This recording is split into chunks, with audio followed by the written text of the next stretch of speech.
The Prince by Niccolo Machiavelli. Dedication to the magnificent Lorenzo di Piero de' Medici. Those who strive to obtain the good graces of a prince are accustomed to come before him with such things as they hold most precious, or in which they see him take most delight, whence one often sees horses, arms, cloth of gold, precious stones, and similar ornaments presented to princes worthy of their greatness. Desiring, therefore, to present myself to your magnificence with some testimony of my devotion towards you, I have not found among my possessions anything which I hold more dear or value so much as the knowledge of the actions of great men, acquired by long experience in contemporary affairs and a continual study of antiquity, which, having reflected upon it with great and prolonged diligence, I now send, digested into a little volume, to your magnificence. And although I may consider this work unworthy of your countenance, nevertheless I trust much to your benignity that it may be acceptable, seeing that it is not possible for me to make a better gift than to offer you the opportunity of understanding, in the shortest time, all that I have learned in so many years, and with so many troubles and dangers, which work I have not embellished with swelling or magnificent words, nor stuffed with rounded periods, nor with any extrinsic allurements or adornments whatever, with which so many are accustomed to embellish their works. For I have wished either that no honour should be given of it, or else that the truth of the matter and the weightiness of the theme shall make it acceptable. Nor do I hold with those who regard it as a presumption if a man of low and humble condition dare to discuss and settle the concerns of princes, because, just as those who draw landscapes place themselves below in the plain to contemplate the nature of the mountains and of lofty places, and in order to contemplate the plains, place themselves upon high mountains, even so to understand the nature of the people it needs to be a prince, and to understand that of princes it needs to be of the people. Take then your magnificence, this little gift in the spirit in which I send it, wherein, if it be diligently read and considered by you, you will learn my extreme desire that you should attain that greatness which fortune and your other attributes promise. And if your magnificence, from the summit of your greatness, will sometimes turn your eyes to these lower regions, you will see how unmeritedly I suffer a great and continued malignity of fortune. Chapter 1. How many kinds of principalities there are, and by what means they are acquired. All states, all powers, that have held and hold rule over men, have been and are either republics or principalities. Principalities are either hereditary, in which the family has been long established, or they are new. The new are either entirely new, as was Milan to Francesco Sforza, or they are, as it were, members annexed to the hereditary state of a prince who has acquired them, as was the kingdom of Naples to that of the King of Spain. Such dominions thus acquired are either accustomed to live under a prince, or to live in freedom, and they are acquired by either the arms of the prince himself, or of others, or else by fortune or by ability. Chapter 2. Concerning hereditary principalities. I will leave out all discussion on republics, inasmuch in another place I have written of them at length, and will address myself only to principalities. In doing so I will keep to the order indicated above, and discuss how such principalities are to be ruled and preserved. I say at once there are fewer difficulties in holding hereditary states, and those long accustomed to the family of their prince, than new ones, for it is sufficient only not to transgress the customs of his ancestors, and to deal prudently with circumstances as they arise, for a prince of average powers to maintain himself in his state, unless he be deprived of it by some extraordinary and excessive force, and if he should be so deprived of it, whenever anything sinister happens to the usurper, he will regain it. We have in Italy, for example, the Duke of Ferrara, who could not have withstood the attacks of the Venetians in 84, nor those of Pope Julius in 10, unless he had been long established in his dominions. For the hereditary prince has less cause and less necessity to offend, hence it happens that he will be more loved, and unless extraordinary vices cause him to be hated, it is reasonable to expect that his subjects will be naturally well disposed towards him, and in the antiquity and duration of his rule, the memories and motives that make for change are lost, for one change always leaves the two thing for another. Chapter 3. Concerning mixed principalities. But if the difficulties occur in a new principality, and firstly, if it be not entirely new, but is, as it were, a member of a state which, taken collectively, may be called composite, the changes arise chiefly from an inherent difficulty which there is in all new principalities. For men change their rulers willingly, hoping to better themselves, and this hope induces them to take up arms against him who rules, wherein they are deceived,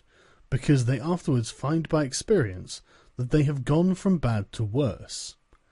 This follows also on another natural and common necessity, which always causes a new prince to burden those who have submitted to him with his soldiery, and with infinite other hardships which he must put upon his new acquisition. In this way you will have enemies in all those whom you have injured in seizing the principality, and you are not able to keep those friends who put you there, because of your not being able to satisfy them in the way they expected, and you cannot take strong measures against them, feeling bound to them.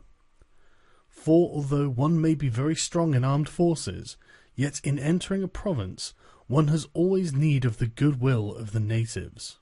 For these reasons Louis XII, King of France, quickly occupied Milan, and as quickly lost it, and had to turn him out the first time it only needed Lodovico's own forces, because those who had opened the gates to him, finding themselves deceived in their hopes of future benefit, would not endure the ill treatment of the new prince. It is very true that, after acquiring rebellious provinces a second time, they are not so lightly lost afterwards, because the prince, with little reluctance, takes the opportunity of rebellion to punish the delinquents, to clear out the suspects, and to strengthen himself in the weakest places. Thus, to cause France to lose Milan, for the first time it was enough for Duke Ludovico to raise the insurrections on the borders, but to cause him to lose it a second time, it was necessary to bring the whole world against him, and that his army should be defeated and driven out of Italy, which followed from the causes above mentioned. Nevertheless, Milan was taken from France both the first and second time. The general reasons for the first have been discussed. It remains to name those for the second, and see what resources he had, and what anyone in his situation would have had for maintaining himself more securely in his acquisition than did the King of France. Now I say that those dominions which, when acquired, are added to an ancient state by him who acquires them, are either of the same country and language, or they are not. When they are, it is easier to hold them, especially when they have not been accustomed to self-government, and to hold them securely is enough to have destroyed the family of the prince who was ruling them, because the two peoples, preserving in other things the old conditions, and not being unlike in customs, will live quietly together, as one has seen in Brittany, Burgundy, Gascony, and Normandy, which have been bound to France for so long a time, and, although there may be some difference in language, nevertheless the customs are alike, and the people will easily be able to get on amongst themselves. He who has annexed them, if he wishes to hold them, has only to bear in mind two considerations. The one, that the family of their former lord is extinguished; the other, that neither their laws nor their taxes are altered, so that in a very short time they will become entirely one body with the old principality. But when states are acquired in a country differing in language, customs, or laws, there are difficulties, and good fortune and great energy are needed to hold them, and one of the greatest and most real helps would be that he who has acquired them should go and reside there. This would make his position more secure and durable, as it has made that of the Turk in Greece, who, notwithstanding all other measures taken by him for holding that state, if he had not settled there, would not have been able to keep it. Because if one is on the spot, disorders are seen as they spring up, and one can quickly remedy them. But if one is not at hand, and they are heard of only when they are great, one can no longer remedy them. Besides this, the country is not pillaged by your officials. The subjects are satisfied by prompt recourse to the prince. Thus, wishing to be good, they have more cause to love him, and wishing to be otherwise, to fear him. He who would attack that state from the outside must have the utmost caution. As long as the prince reside there, it can only be wrested from him with the greatest difficulty. The other and better course is to send colonies to one or two places, which may be as keys to that state, for it is necessary either to do this, or to else keep there a great number of cavalry and infantry. A prince does not spend much on colonies, for with little or no expense he can send them out and keep them there, and he offends a minority only of the citizens from whom he takes lands and houses to give them to the new inhabitants, and those whom he offends, remaining poor and scattered, are never able to injure him, whilst the rest, being uninjured, are easily kept quiet, and at the same time are anxious not to err, for fear should it happen to them as it has to those who have been despoiled. In conclusion, I say that these colonies are not costly, they are more faithful, they injure less, and the injured, as has been said, being poor and scattered, cannot hurt. Upon this, one has to remark that men ought to be either well treated or crushed, because they avenge themselves of lighter injuries. Of more serious ones, they cannot. Therefore the injury that is done to a man ought to be of such a kind that one does not stand in fear of revenge. But in maintaining armed men there in place of colonies, one spends much more, having to consume on the garrison all the income from the state, so that the acquisition turns into a loss, and many more are exasperated, because the whole state is injured. Through the shifting of the garrison up and down, all become acquainted with hardship, and all become hostile, and they are enemies who, whilst beaten on their own ground, are able yet to do hurt. For every reason, therefore, such guards are as useless as a colony is useful. Again, the prince who holds a country differing in the above respects ought to make himself the head and defender of his less powerful neighbours, and to weaken the more powerful amongst them, taking care that no foreigner as powerful as himself shall, by any accident, get a footing there, for it will always happen that such a one will be introduced by those who are discontented, either through excessive ambition or through fear, as one has seen already. The Romans were brought to Greece by the Aetolians, and in every other country where they obtained a footing, they were brought in by the inhabitants. And the usual course of affairs is that, as soon as a powerful foreigner enters a country, all the subject states are drawn to him, moved by the hatred which they feel against the ruling power. So in that respect, to those subject states he has not to take any trouble to gain them over to himself, for the whole of them quickly rally to the state which he has acquired there. He has only to take care that they do not get hold of too much power and too much authority, and then with his own forces and with their goodwill he can easily keep down the more powerful of them, as to remain entirely master in the country,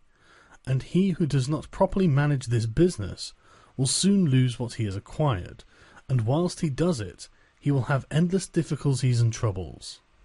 The Romans, in the countries which they annexed, observed closely these measures. They sent colonies and maintained friendly relations with the minor powers, without increasing their strength. They kept down the greater, and did not allow any strong foreign powers to gain authority. Greece appears to me sufficient for an example. The Achaeans and the Aetolians were kept friendly by them, but the kingdom of Macedonia was humbled. Antiochus was driven out, yet the merits of the Achaeans and the Aetolians never secured for them permission to increase their power, nor did the persuasions of Philip ever induce the Romans to be his friends without first humbling him, nor did the influence of Antiochus make them agree that he should retain any lordship over the country, because the Romans did in these instances what all prudent princes ought to do, who have to regard not only present troubles, but also future ones, for which they must prepare with every energy, because, when foreseen, it is easy to remedy them, but if you wait until they approach, the medicine is no longer in time, because the malady has become incurable. For it happens in this, as the physicians say, it happens in a hectic fever, that in the beginning of the malady it is easy to cure, but difficult to detect, but in the course of time, not having either been detected or treated in the beginning, it becomes easy to detect, but difficult to cure. This it happens in affairs of state, for when the evils that arise that have been foreseen, which it is only given to a wise man to see, they can be quickly redressed. But when, though not having been foreseen, they have been permitted to grow in a way that everyone can see them, there is no longer a remedy. Therefore the Romans, foreseeing troubles, dealt with them at once, and, even to avoid a war, would not let them come to a head, for they knew that war is not to be avoided, but it is only to be put off to the advantage of others. Moreover, they wished to fight with Philip and Antiochus in Greece, so not to have to do so in Italy. They could have avoided both, but this they did not wish, nor did that ever please them which is ever in the mouths of the wise ones of our time. Let us enjoy the benefits of the time, but rather the benefits of their own valour and prudence, for time drives everything before it, and is able to bring with it the good as well as the evil, and the evil as well as the good. But let us turn to France, and inquire whether she has done any of the things mentioned. I will speak of Louis XII, and not of Charles VIII, as the one whose conduct is the better to be observed, he having held possession of Italy for the longest period, and you will see that he has done the opposite to those things which ought to be done to retain a state composed of diverse elements. King Louis was brought into Italy by the ambitions of the Venetians, who desired to obtain half the state of Lombardy by his intervention.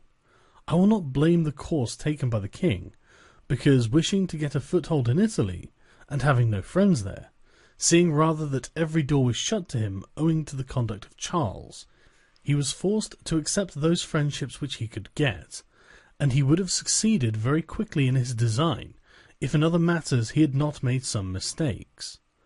The king, however, having acquired Lombardy, regained at once the authority which Charles had lost.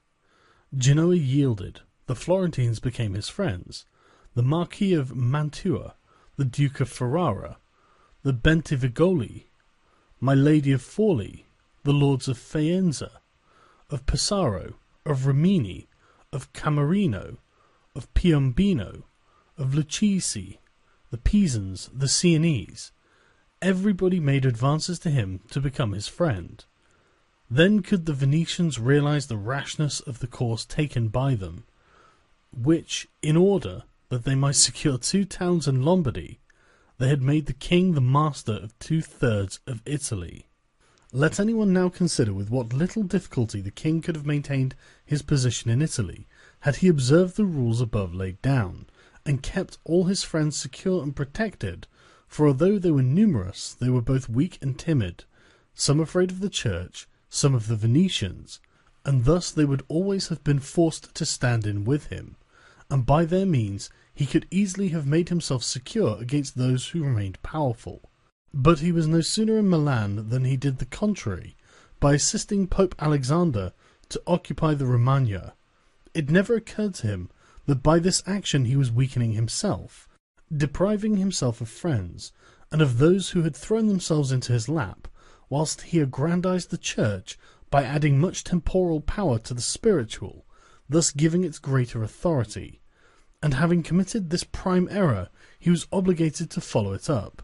so much so that, to put an end to the ambition of Alexander, and to prevent his becoming the master of Tuscany, he was forced himself to come to Italy. And as if it were not enough to have aggrandized the church and deprived himself of friends, he, wishing to have the kingdom of Naples, divides it with the King of Spain, and where he was the prime arbiter in Italy, he takes an associate, so that the ambitious of that country and the malcontents of his own should have somewhere to shelter, and whereas he could have left the kingdom his own pensioner as king, he drove him out, to put one there who was able to drive him, Louis, out in turn.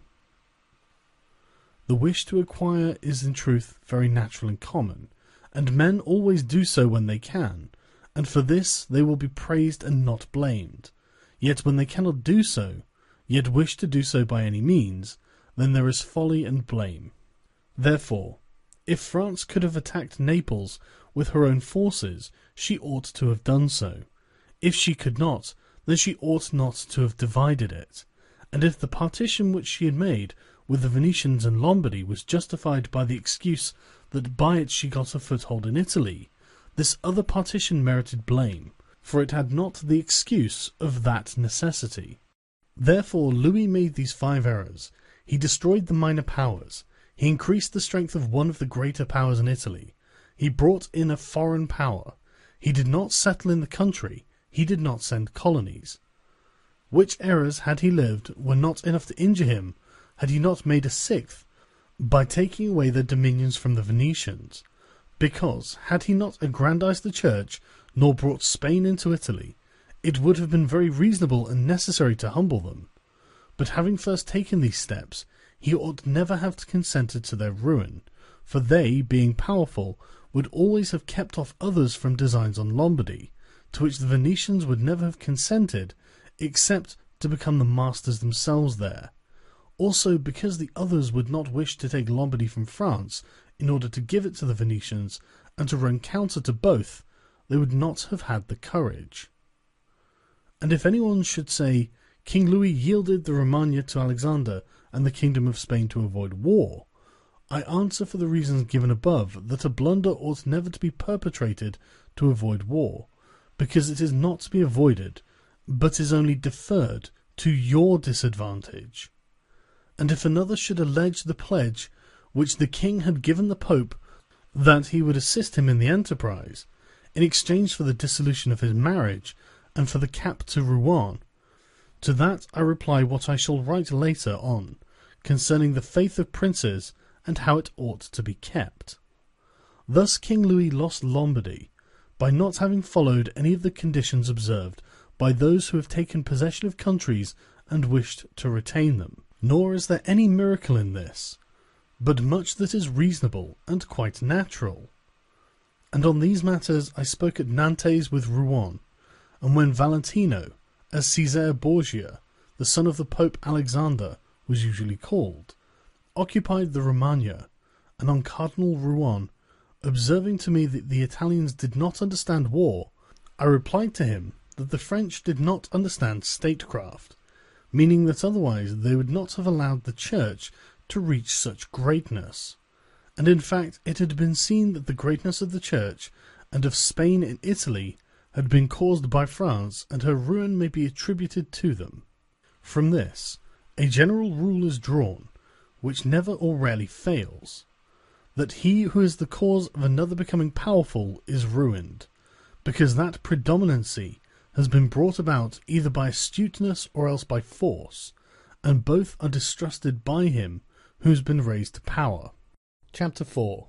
Why the kingdom of Darius, conquered by Alexander, did not rebel against the successors of Alexander at his death. Considering the difficulties which men have to hold on to a newly acquired state, one might wonder how, seeing that Alexander the Great became master of Asia in a few years, and died whilst it was scarcely settled, whence it might appear reasonable that the whole empire would have rebelled, nevertheless his successors maintained themselves, and had to meet no other difficulty than which arose amongst themselves, from their own ambitions. I answer that the principalities of which one has record are found to be governed in 2 ways, either by a prince with a body of servants who assist him to govern the kingdom as ministers by his favour and permission,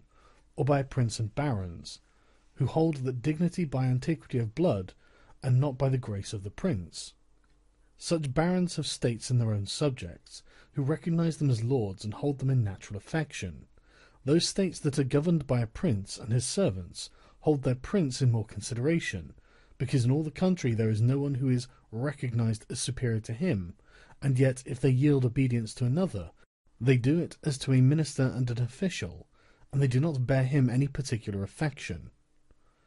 Examples of these two governments in our time are the Turk and the King of France. The entire monarchy of the Turk is governed by one lord, but the others are his servants, and dividing his kingdom into sanjaks, he sends there different administrators, and shifts and changes them as he chooses. But the King of France is placed in the midst of an ancient body of lords, acknowledged by their own subjects and beloved by them. They have their own prerogatives, nor can the king take these away except at his peril. Therefore, he who considers both of these states will recognize great difficulties in seizing the state of the Turk, but once it is conquered, great ease in holding it.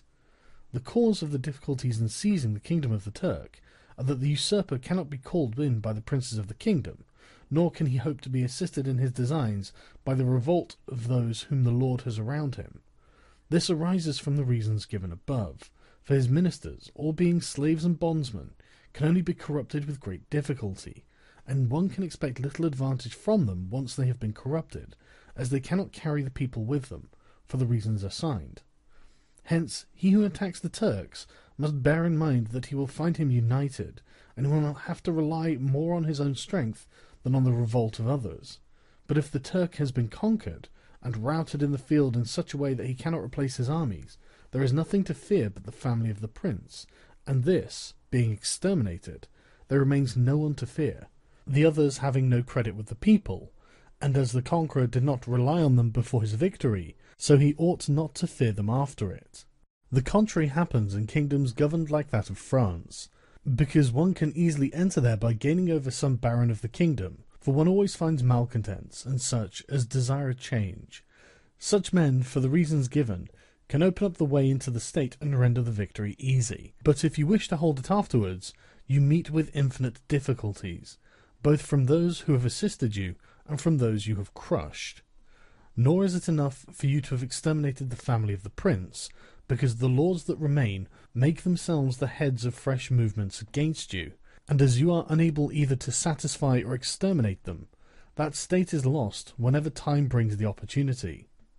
Now if you will consider what is the nature of the government of Darius, you will find it similar to the kingdom of the Turk, and therefore it was only necessary for Alexander first to overthrow him in the field, and then to take the country from him, after which victory, Darius being killed, the state remained secure to Alexander for the above reasons, and if his successors had been united, they would have enjoyed it securely and at their ease, for there were no tumults raised in the kingdom except those they provoked themselves. But it is impossible to hold with such tranquillity states constituted like that of France. Hence arose those frequent rebellions against the Romans in Spain, France, and Greece, owing to the many principalities there were in these states, of which, as long as the memory of them endured, the Romans always held an insecure possession. But with the power and long continuance of the empire, the memory of them passed away, and the Romans then became the secure possessors. And when fighting afterwards amongst themselves, each one was able to attach to himself his own parts of the country, according to the authority he had assumed there, and the family of the former lord being exterminated, none other than the Romans were acknowledged. When these things are remembered, no one will marvel at the ease with which Alexander held the empire of Asia, or at the difficulties which others had to keep in acquisition, such as Pyrrhus and many more. This is not occasioned by the little or abundance of ability in the conqueror, but by the want of uniformity in the subject state. Chapter 5. Concerning the way to govern cities or principalities which lived under their own laws before they were annexed. Whenever those states which have been acquired, as stated, have been accustomed to live under their own laws and in freedom, there are three courses for those who wish to hold them. The first is to ruin them. The next is to reside there in person. The third is to permit them to live under their own laws, drawing a tribute and establishing it within an oligarchy which will keep it friendly to you. Because such a government, being created by the prince, knows it cannot stand without his friendship and interest, and it does the utmost to support him. And therefore he who would keep a city accustomed to freedom will hold it more easily by the means of its own citizens than any other way. There are, for example, the Spartans and the Romans. The Spartans held Athens and Thebes, establishing there an oligarchy. Nevertheless, they lost them. The Romans, in order to hold Capua, Carthage, and Numantia, dismantled them and did not lose them. They wished to hold Greece as the Spartans held it, making it free and permitting its laws, and did not succeed. So to hold it, they were compelled to dismantle many cities in the country. For in truth there is no safe way to retain them, otherwise by ruining them. And he who becomes master of a city, accustomed to freedom, and does not destroy it, may expect to be destroyed by it. For in rebellion it has always the watchword of liberty, and its ancient privileges as a rallying point, which neither time nor benefits will ever cause it to forget. And whatever you may do or provide against, they never forget that name or their privileges, unless they are disunited or dispersed. But at every chance they immediately rally to them, as Pisa after the 100 years as she had been held in bondage by the Florentines. But when cities or countries are accustomed to live under a prince, and his family is exterminated, they, being on the one hand accustomed to obey, and on the other not having the old prince, cannot agree in making one from amongst themselves, and they do not know how to govern themselves. For this reason they are very slow to take up arms, and a prince can gain them to himself and secure them much more easily.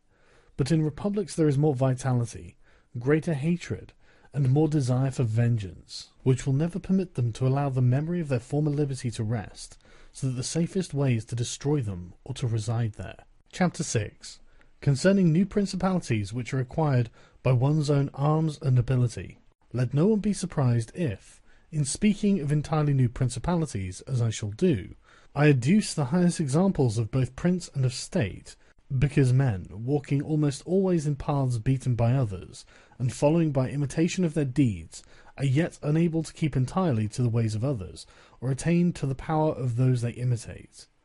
A wise man ought always to follow the paths beaten by great men, and to imitate those who have been supreme, so that if his ability does not equal theirs, at least it will savour of it. Let him act like the clever archers, who, designing to hit the mark which yet appears too far distant, and knowing the limits to which the strength of their bow attains, take aim much higher than the mark, not to reach by their strength or arrow so great a height, but to be able, with the aid of so high an aim, to hit the mark they wish to reach. I say, therefore, that in entirely new principalities, where there is a new prince, more or less difficulty is found in keeping them, accordingly as there is more or less ability in him who acquired the state. Now, as the fact of becoming a prince from a private station presupposes either ability or fortune, it is clear that one or other of these things will mitigate in some degree many difficulties. Nevertheless, he who has relied least on fortune is established the strongest. Further, it facilitates matters when the prince, having no other state, is compelled to reside there in person. But to come to those who, by their own ability and not through fortune, have risen to be princes, I say that Moses, Cyrus, Romulus, Theseus, and such like are the most excellent examples. And although one may not discuss Moses, he having been a mere executor of the will of God, yet he ought to be admired, if only for that favour which made him worthy to speak with God. But in considering Cyrus and the others, who have acquired or founded kingdoms, all will be found admirable, and if their particular deeds and conduct shall be considered, they will not be found inferior to those of Moses, although he had so great a preceptor. And in examining their actions and lives, one cannot see that they owed anything to fortune beyond opportunity, which brought them the material to mould into the form which seemed best to them. Without that opportunity their powers of mind would have been extinguished, and without those powers the opportunity would have come in vain. It was necessary, therefore, to Moses that he should find the people of Israel in Egypt enslaved and oppressed by the Egyptians, in order that they should be disposed to follow him, so as to be delivered out of bondage. It was necessary that Romulus should not remain in Alba, and that he should be abandoned at his birth, in order that he should become the king of Rome and founder of the fatherland. It was necessary that Cyrus should find the Persians discontented with the government of the Medes, and the Medes soft and effeminate through their long peace. Theseus could not have shown his ability had he not found the Athenians dispersed. These opportunities, therefore, made those men fortunate, and their high ability enabled them to recognize the opportunity whereby their country was ennobled and made famous. Those who by valorous ways become princes, like these men, acquire a principality with difficulty, but they keep it with ease. These difficulties they have in acquiring it rise in part from the new rules and methods which they are forced to introduce to establish their government and its security. And it ought to be remembered that there is nothing more difficult to take in hand, more perilous to conduct, or more uncertain in its success, than to take the lead in the introduction of a new order of things, because the innovator has for enemies all those who have done well under the old conditions, and lukewarm defenders in those who may do well under the new. This coolness arises partly from the fear of the opponents, who have the laws on their side, and partly from the incredulity of men, who do not readily believe in new things until they have long experience of them. Thus it happens that whenever those who are hostile have the opportunity to attack, they do it like partisans, whilst the others defend lukewarmly, in such wise that the prince is endangered along with them. It is necessary, therefore, if we desire to discuss the matter thoroughly, to inquire whether these innovators can rely on themselves or have to depend on others. That is to say, whether to consummate their enterprise have they to use prayers or can they use force? In the first instance, they always succeed badly, and never compass anything. But when they can rely on themselves and use force, then they are rarely endangered. Hence it is that all armed prophets have conquered, and the unarmed ones have been destroyed. Besides the reasons mentioned, the nature of the people is variable, and whilst it is easy to persuade them, it is difficult to fix them in that persuasion. And thus it is necessary to take such measures that, when they believe no longer, it may be possible to make them believe by force. If Moses, Cyrus, Theseus, and Romulus had been unarmed, they could not have enforced their constitutions for so long, as happened in our time to Fra Girolamo Savonarola, who was ruined with his new order of things immediately the multitude believed in him no longer, and he had no means of keeping steadfast those who believed or of making the unbelievers to believe. Therefore, such as these have great difficulties in consummating their enterprise, for all their dangers are yet in the ascent, yet with ability they will overcome them. But when these are overcome, and those who envied them their success are exterminated, they will begin to be respected, and they will continue afterwards powerful, secure, honoured, and happy. To these great examples I wish to add a lesser one. It still bears some resemblance to them, and I wish it to suffice me for all of a like kind. It is Hiero the Syracusan.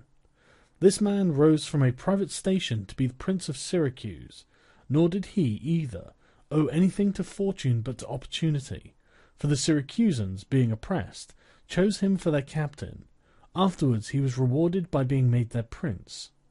He was of so great ability, even as a private citizen, that one who writes of him says he wanted nothing but a kingdom to be a king. This man abolished the old soldiery, organized the new, gave up old alliances and made new ones, and as he had his own soldiers and allies, on such foundations he was able to build any edifice. Thus, while he had endured much trouble in acquiring, he had but little in keeping. Chapter 7. Concerning new principalities which are acquired by either the arms of others or by good fortune. Those who solely by good fortune become princes from being private citizens have little trouble in rising, but much trouble in keeping atop. They have not any difficulties on the way up, because they fly, but they have many when they reach the summit. Such are those whom some state is either given for money or by the favour of him who bestows it, as happened to many in Greece, in the cities of Ionia and of the Hellespont, where the princes were made by Darius, in order that they might hold the cities both for his security and his glory, as also were those emperors who, by the corruption of the soldiers, from being citizens came to empire. Such stand simply elevated upon the goodwill and fortune of him who has elevated them, two most inconstant and unstable things. Neither have they the knowledge requisite for the position, because unless they are men of great worth and ability, it is not reasonable to expect that they should know how to command, having always lived in private condition.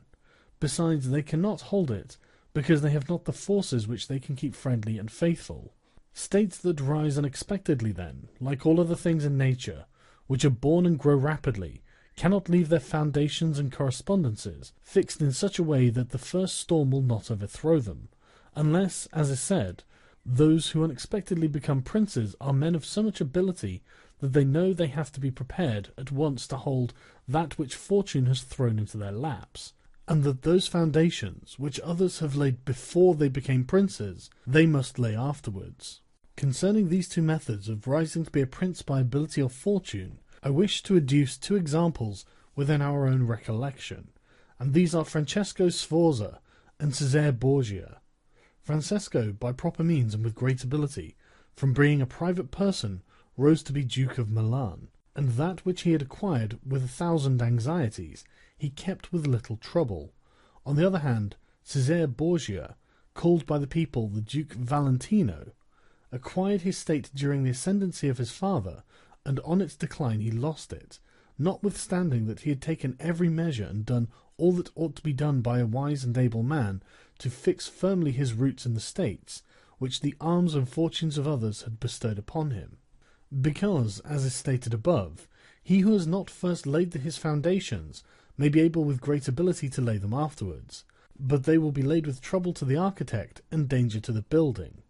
If, therefore, all the steps taken by the Duke be considered, it will be seen that he laid solid foundations for his future power, and I do not consider it superfluous to discuss them, because I do not know what better precepts to give a new prince than the example of his actions. And if his dispositions were of no avail, that was not his fault, but the extraordinary and extreme malignity of fortune. Alexander VI,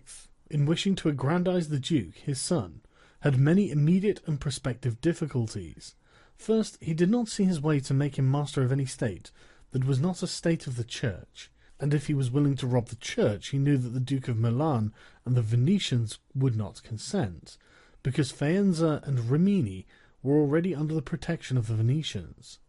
Besides this, he saw the arms of Italy, especially those by which he might have been assisted, in hands that would fear the aggrandizement of the Pope, namely the Orsini and the Colonnesi, and their following. It behoved him, therefore, to upset this state of affairs and embroil their powers, so as to make himself securely master of part of their states. This was easy for him to do, because he found the Venetians, moved by other reasons, inclined to bring back the French into Italy. He would not only propose this, but he would render it more easy by dissolving the former marriage of King Louis. Therefore the king came into Italy with the assistance of the Venetians and the consent of Alexander. He was no sooner in Milan than the Pope had soldiers from him for the attempt on Romagna, which yielded to him on the reputation of the king. The Duke, therefore, having acquired Romagna and beaten the Colonnesi, while wishing to hold that and to advance further, was hindered by two things. The one, his forces did not appear to be loyal to him. The other, the goodwill of France. That is to say, he feared that the forces of the Orsini, which he was using, would not stand to him, that not only might they hinder him from winning more, but might themselves seize what he had won, and that the king might also do the same. Of the Orsini, he had a warning when, after taking Faenza and attacking Bologna, he saw them go very unwillingly to that attack. And as to the king, he learned his mind when he made himself, after taking the duchy of Urbino, attack Tuscany, and the king made him desist from that undertaking. Hence the Duke decided to depend no more on the arms and the luck of others. For the first thing, he weakened the Orsini and Colonnesi parties in Rome, by gaining to himself all their adherents who were gentlemen, making them his gentlemen, giving them good pay and, according to their rank, honouring them with office and command in such a way that in a few months all attachment to the factions was destroyed, and turned entirely to the Duke. After this, he awaited an opportunity to crush the Orsini, having scattered the adherents of the Colonna house. This came to him soon, and he used it well, for the Orsini, perceiving at length that the aggrandizement of the Duke and the Church was the ruin to them, called a meeting of the Magnoni in Perugia. From this sprung the rebellion at Urbino, and the tumults in the Romagna, with endless dangers to the Duke, all of which he overcame with the help of the French. Having restored his authority, not to leave it at risk by trusting either to the French or to other outside forces, he had recourse to his wiles, and he knew so well how to conceal his mind that, by the mediation of Signor Pagolo, whom the Duke did not fail to secure with all kinds of attention, giving him money, apparel, and horses, the Orsini were reconciled, so that their simplicity brought them into his power at Sinigalia. Having exterminated the leaders and turned their partisans into his friends, the Duke laid sufficiently good foundations to his power, having all the Romagna and the Duchy of Urbino, and all the people now beginning to appreciate their prosperity, he gained them all over to himself. And as this point is worthy of notice, and to be imitated by others, I am not willing to leave it out. When the Duke occupied the Romagna, he found it under the rule of weak masters, who rather plundered their subjects than ruled them, who gave them more cause for disunion than for union, so that the country was full of robbery, quarrels, and every kind of violence, and so, wishing to bring back peace and obedience to authority, he considered it necessary to give it a good governor, whereupon he promoted Messer Ramiro de Orco, a swift and cruel man, to whom he gave the fullest power. This man in a short time restored peace and unity with the greatest success. Afterwards the Duke considered that it was not advisable to confer such excessive authority, for he had no doubt but that he would become odious. So he set up a court of judgment in the country, under a most excellent president, wherein all cities had their advocates. And because he knew that the past severity had caused some hatred against himself, so to clear himself in the minds of the people, and to gain them entirely to himself, he desired to show that, if any cruelty had been practised, it had not originated with him, but with the natural enemies of the minister. Under this pretence, he took Ramiro, and one morning caused him to be executed, and left on the piazza at Cesena, with the block and the bloody knife at his side. The barbarity of this spectacle caused the people to be at once satisfied and dismayed. But let us return whence we started. I say that the Duke, finding himself now sufficiently powerful, and partly secured from immediate dangers by having armed himself in his own way, and having in a great measure crushed those forces in his vicinity that could injure him, if he wished to proceed with his conquest, had next to consider France, for he knew that the king, who was too late aware of his mistake, would not support him. And from this time he began to seek new alliances, and to temporize with France in the expedition which she was making towards the kingdom of Naples against the Spaniards, who were besieging Gaeta. It was his intention to secure himself against them, and this he would quickly have accomplished had Alexander lived. Such was his line of action as to present affairs, but as to the future he had to fear, in the first place, that a new successor to the church might not be friendly to him, and might seek to take from him that which Alexander had given him, so he decided to act in 4 ways. Firstly, by exterminating the families of those lords whom he had despoiled, as to take away that pretext from the Pope. Secondly, by winning to himself all the gentlemen of Rome, so as to be able to curb the Pope with their aid, as has been observed. Thirdly, by converting the college more to himself. Fourthly, by acquiring so much power before the Pope should die, that he could, by his own measures, resist the first shock. Of these 4 things at the death of Alexander, he had accomplished 3, for he had killed as many of the dispossessed lords as he could lay his hands on, and few had escaped. He had won over the Roman gentlemen, and he had the most numerous party in the college. And as to any fresh acquisition, he intended to become master of Tuscany, for he already possessed Perugia and Piombino, and Pisa was under his protection. And, as he had no longer to study France, for the French were already driven out of the kingdom of Naples by the Spaniards, and in this way both were compelled to buy his good will, he pounced down upon Pisa. After this, Lucca and Siena yielded at once, partly through hatred and partly through fear of the Florentines. And the Florentines would have had no remedy had he continued to prosper, as he was prospering the year that Alexander died, for he had acquired so much power and reputation that he would have stood by himself, and no longer have depended on the luck and the forces of others, but solely on his own power and ability. But Alexander died 5 years after he had first drawn the sword.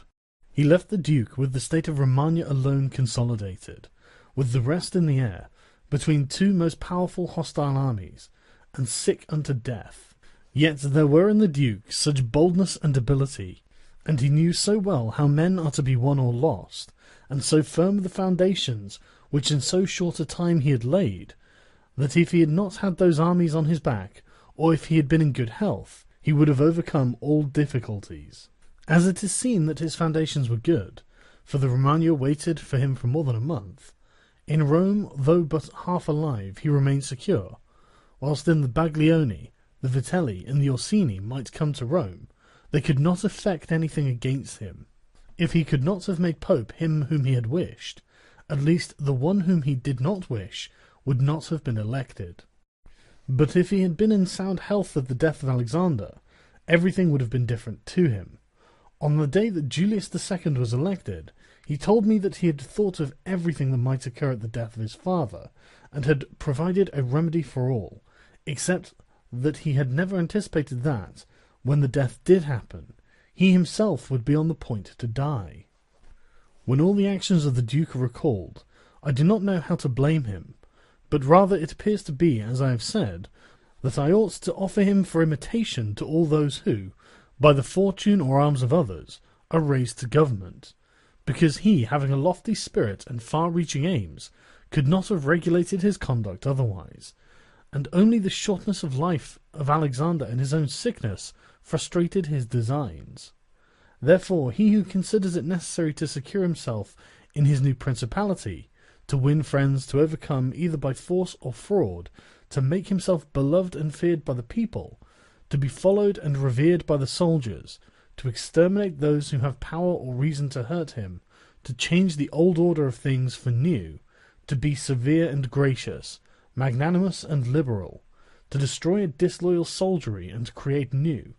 to maintain friendship with kings and princes in such a way that they must help him with zeal and defend him with caution, cannot find a more lively example than the actions of this man. Only can he be blamed for the election of Julius II,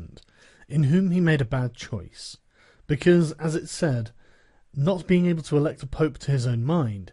he could have hindered any other from being elected pope, and he ought never to have consented to the election of any cardinal whom he had injured or who had cause to fear him, if they became pontiffs. For men injure either from fear or hatred. Those whom he had injured, amongst others, were San Pietro ad Vincula, Colonna, San Giorgio, and Ascanio. The rest, in becoming pope, had to fear him. Rouen and the Spaniards accepted, the latter from their relationship and obligations, the former from his influence, the kingdom of France having relations with him. Therefore, above everything, the Duke ought to have created a Spaniard pope, and failing him, he ought to have consented to Rouen, and not to San Pietro ad Vincula. He who believes that new benefits will cause great personages to forget old injuries is deceived. Therefore the Duke erred in his choice, and it was the cause of his ultimate ruin. Chapter 8. Concerning those who have obtained a principality by wickedness. Although a prince may rise from a private station in two ways, neither of which can be entirely attributed to fortune or genius, yet it is manifest to me that I must not be silent on them, although one could be more copiously treated when I discuss republics. These methods are when, either by some wicked or nefarious ways, one ascends to the principality, or when, by the favour of his fellow citizens, a private person becomes the prince of his country. And speaking of the first method, it will be illustrated by two examples, one ancient, the other modern, and without entering further into the subject, I consider these two examples will suffice for those who may be compelled to follow them. Agathocles the Sicilian became king of Syracuse, not only from a private, but from a low and abject position. This man, the son of a potter, through all the changes in his fortunes, always led an infamous life. Nevertheless, he accompanied his infamies with so much ability of mind and body, that, having devoted himself to the military profession, he rose through its ranks to be praetor of Syracuse. Being established in that position, and having deliberately resolved himself to make himself prince and to seize by violence, without obligation to others, that which had been conceded to him by assent, he came to an understanding for this purpose with Hamilcar the Carthaginian, who with his army was fighting in Sicily. One morning he assembled the people and the Senate of Syracuse, as if he had to discuss with them things relating to the Republic, and at the given signal, The soldiers killed all the senators and the richest of the people. These dead, he seized and held the princedom of that city without any civil commotion. And although he was twice routed by the Carthaginians, and ultimately besieged, yet not only was he able to defend his city, but leaving part of his men for its defence, with the others he attacked Africa, and in a short time raised the siege of Syracuse. The Carthaginians, reduced to extreme necessity, were compelled to come to terms with Agathocles, and leave Sicily to him, and had to be content with the possession of Africa. Therefore, he who considers the actions and genius of this man will see nothing or little which can be attributed to fortune, inasmuch as he attained preeminence, as is shown above, not by the favour of any one, but step by step in the military profession, which steps were gained with 1,000 troubles and perils, and were afterwards boldly held by him with many hazardous dangers. Yet it cannot be called talent to slay fellow citizens, and to deceive friends, to be without faith, without mercy, without religion. Such methods may gain empire, but not glory. Still, if the courage of Agathocles in entering into and extricating himself from dangers be considered, together with his greatness of mind in enduring and overcoming hardships, it cannot be seen why he should be esteemed less than the most notable captain. Nevertheless, his barbarous cruelty and inhumanity, with infinite wickedness, do not permit him to be celebrated among the most excellent men. What he achieved cannot be attributed either to fortune or genius. In our times, during the rule of Alexander VI, Oliverotto de Fermo, having been left an orphan many years before, was brought up by his maternal uncle, Giovanni Fogliani, and in the early days of his youth sent to fight under Paolo Vitelli, that, being trained under his discipline, he might attain some high position in the military profession. After Pagolo died, he fought under his brother Vitellozzo, and in the very short time, being endowed with wit and a vigorous body and mind, he became the first man in his profession. But it appearing a paltry thing to serve under others, he resolved, with the aid of some citizens of Fermo, to whom the slavery of their country was dearer than its liberty, and with the help of Vitelci, to seize Fermo. So he wrote to Giovanni Fogliani that, having been away from home for many years, he wished to visit him and his city, and in some measure to look upon his patrimony. And although he had not laboured to acquire anything except honour, yet, in order that the citizens should see that he had not spent his time in vain, he desired to come honourably, so would be accompanied by 100 horsemen, his friends and retainers, and he entreated Giovanni to arrange that he should be received honourably by the Fermians, all of which would be not only to his honour, but also to that of Giovanni himself, who had brought him up.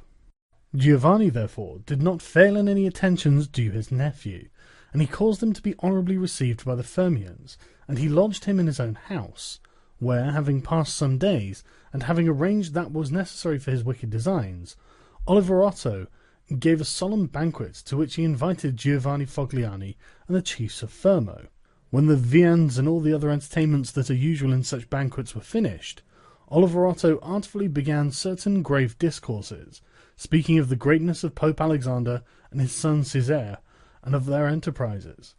To which discourse Giovanni and the others answered. He rose at once, saying that such matters ought to be discussed in a more private place, and he betook himself to a chamber, whither Giovanni and the rest of the citizens went in after him. No sooner were they seated than soldiers issued from secret places and slaughtered Giovanni and the rest. After these murders, Oliverotto, mounted on horseback, rode up and down the town, and besieged the chief magistrate in the palace, so that in fear the people were forced to obey him, and to form a government, of which he made himself the prince.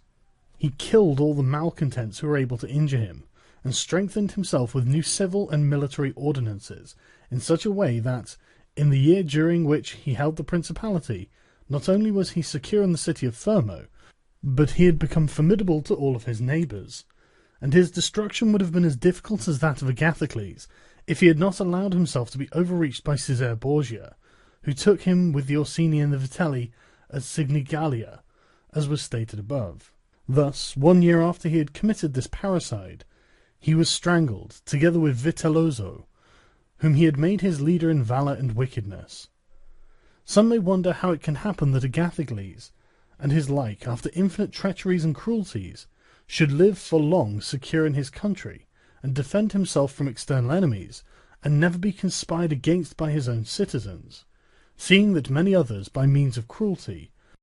have never been able even in peaceful times to hold the state, still less than in doubtful times of war. I believe that this follows from severities being badly or properly used. Those may be called properly used if of evil it is possible to speak well, that are applied at one blow and are necessary to one's security, and that are not persisted in afterwards unless they can be turned to the advantage of the subjects. The badly employed are those which, notwithstanding they may be few in the commencement, multiply with time rather than decrease. Those who practice the first system are able, by the aid of God or man, to mitigate in some degree their rule, as Agathocles did. It is impossible for those who follow the other to maintain themselves. Hence it is to be remarked that, in seizing a state, the usurper ought to examine closely into all those injuries which it is necessary for him to inflict, and to do them all at one stroke, so as not to have to repeat them daily, and thus by not unsettling men he will be able to reassure them, and win them to himself by benefits. He who does otherwise, either from timidity or from evil advice, is always compelled to keep the knife in his hand. Neither can he rely on his subjects, nor can they attach themselves to him, owing to their continued and repeated wrongs. For injuries ought to be done all at one time, so that, being tasted less, they offend less. Benefits ought to be given little by little, so that the flavour of them may last longer. And above all things, a prince ought to live amongst his people in such a way that no unexpected circumstances, whether for good or evil, shall make him change, because if the necessity for this comes in troubled times, you are too late for harsh measures, and mild ones will not help you, for they will be considered as forced from you, and no one will be under any obligation to you for them. Chapter 9. Concerning a civil principality. But coming to the other point, where a leading citizen becomes the prince of his country, not by wickedness or any intolerable violence, but by the favour of his fellow citizens, this may be called a civil principality, nor is it genius or fortune altogether necessary to attain it, but rather a happy shrewdness. I say then that a principality is obtained either by the favour of the people or by the favour of the nobles, because in all cities these two distinct parties are found, and from this it arises that the people do not wish to be ruled nor oppressed by the nobles, and the nobles wish to rule and oppress the people. And from these two opposite desires there arises in cities one of three results: either a principality, self-government, or anarchy. A principality is either created by the people or by the nobles, accordingly as one or the other of them has the opportunity. For the nobles, seeing that they cannot withstand the people, begin to cry up the reputation of one of themselves, and they make him a prince, so that under his shadow they can give vent to their ambitions. The people, finding that they cannot resist the nobles, also cry up the reputation of one of themselves, and make him a prince as so to be defended by his authority. He who obtains sovereignty by the assistance of the nobles maintains himself with more difficulty than he who comes to it by the aid of the people, because the former finds himself with many around him who consider themselves his equals, and because of this he can neither rule nor manage them to his liking. But he who reaches sovereignty by popular favour finds himself alone, and has none around him, or few, who are not prepared to obey him. Besides this, one cannot by fair dealing, and without injury to others, satisfy the nobles, but you can satisfy the people, for their object is more righteous than that of the nobles, the latter wishing to oppress, while the former only desire not to be oppressed. It is to be added also that a prince can never secure himself against a hostile people, because of their being too many, whilst from the nobles he can secure himself, as they are few in number. The worst that a prince may expect from a hostile people is to be abandoned by them, but from hostile nobles he has not only to fear abandonment, but also that they will rise against him, for they, being in these affairs more far-seeing and astute, always come forward in time to save themselves, and to obtain favours from him whom they expect to prevail. Further, the prince is compelled to live always with the same people, but he can do well without the same nobles, being able to make and unmake them daily, and to give or take away authority when it pleases him. Therefore, to make this point clearer, I say that the nobles ought to be looked at in mainly two ways. That is to say, they either shape their course in such a way as binds them entirely to your fortune, or they do not. Those who so bind themselves and are not rapacious ought to be honoured and loved. Those who do not bind themselves may be dealt with in two ways. They may fail to do this through pusillanimity and a natural want of courage, in which case you ought to make use of them, especially those who are of good counsel, and thus whilst in prosperity you honour them, in adversity you do not have to fear them. But when for their own ambitious ends they shun binding themselves, it is a token that they are giving more thought to themselves than you, and a prince ought to guard against such, and to fear them, as if they were open enemies, because in adversity they always help to ruin him. Therefore, one who becomes a prince through the favour of the people ought to keep them friendly, and this he can easily do, seeing they only ask not to be oppressed by him. But one who, in opposition to the people, becomes a prince by the favour of the nobles, ought, above everything, to seek to win over the people to himself, and this he may do easily, if he takes them under his protection.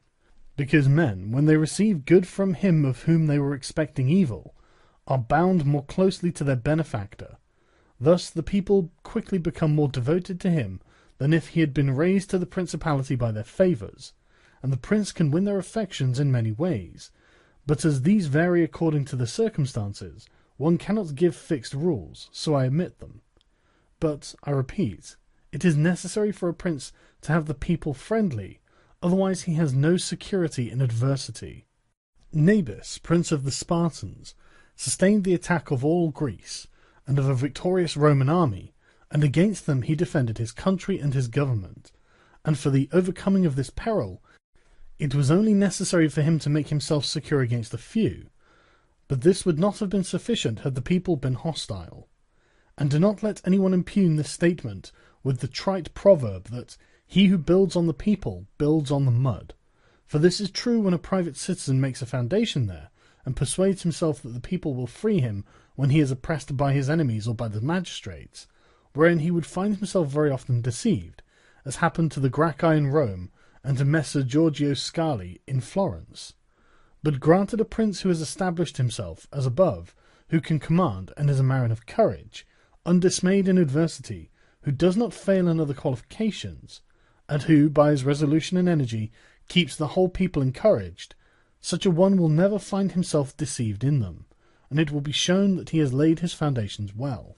These principalities are liable to danger when they are passing from civil to the absolute order of government, for such princes either rule personally or through magistrates.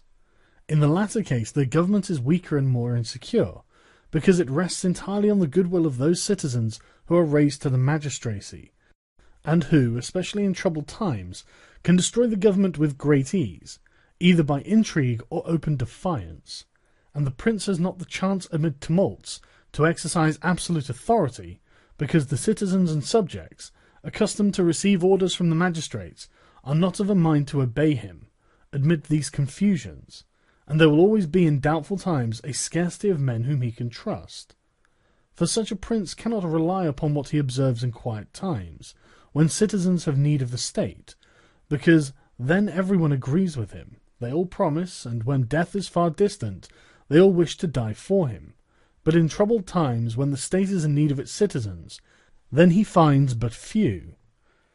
And so much more is the experiment dangerous, inasmuch as it can only be tried once. Therefore a wise prince ought to adopt such a course that his citizens will always, in every sort and kind of circumstance, have need of the state and of him, and then he will always find them faithful. Chapter 10. Concerning the way in which the strength of all principalities ought to be measured. It is necessary to consider another point in examining the character of these principalities, that is, whether a prince has such power that, in case of need, he can support himself with his own resources, or whether he has always need of the assistance of others. And to make this quite clear, I say that I consider those who are able to support themselves by their own resources who can, either by abundance of men or money, raise a sufficient army to join battle against anyone who comes to attack them. And I consider those always to have need of others who cannot show themselves against the enemy in the field, but are forced to defend themselves by sheltering behind walls. The first case has been discussed, but we will speak of it again should it recur. In the second case, one can say nothing except to encourage such princes to provision and fortify their towns, and not on any account to defend the country. And whoever shall fortify his town well, and shall have managed the other concerns of his subjects in the way stated above, and to be often repeated, will never be attacked without great caution, for men are always adverse to enterprises where difficulties can be seen, and it will not be seen to be an easy thing to attack one who has his town well fortified and is not hated by his people. The cities of Germany are absolutely free, but they own but little country around them, and they yield obedience to the emperor when it suits them,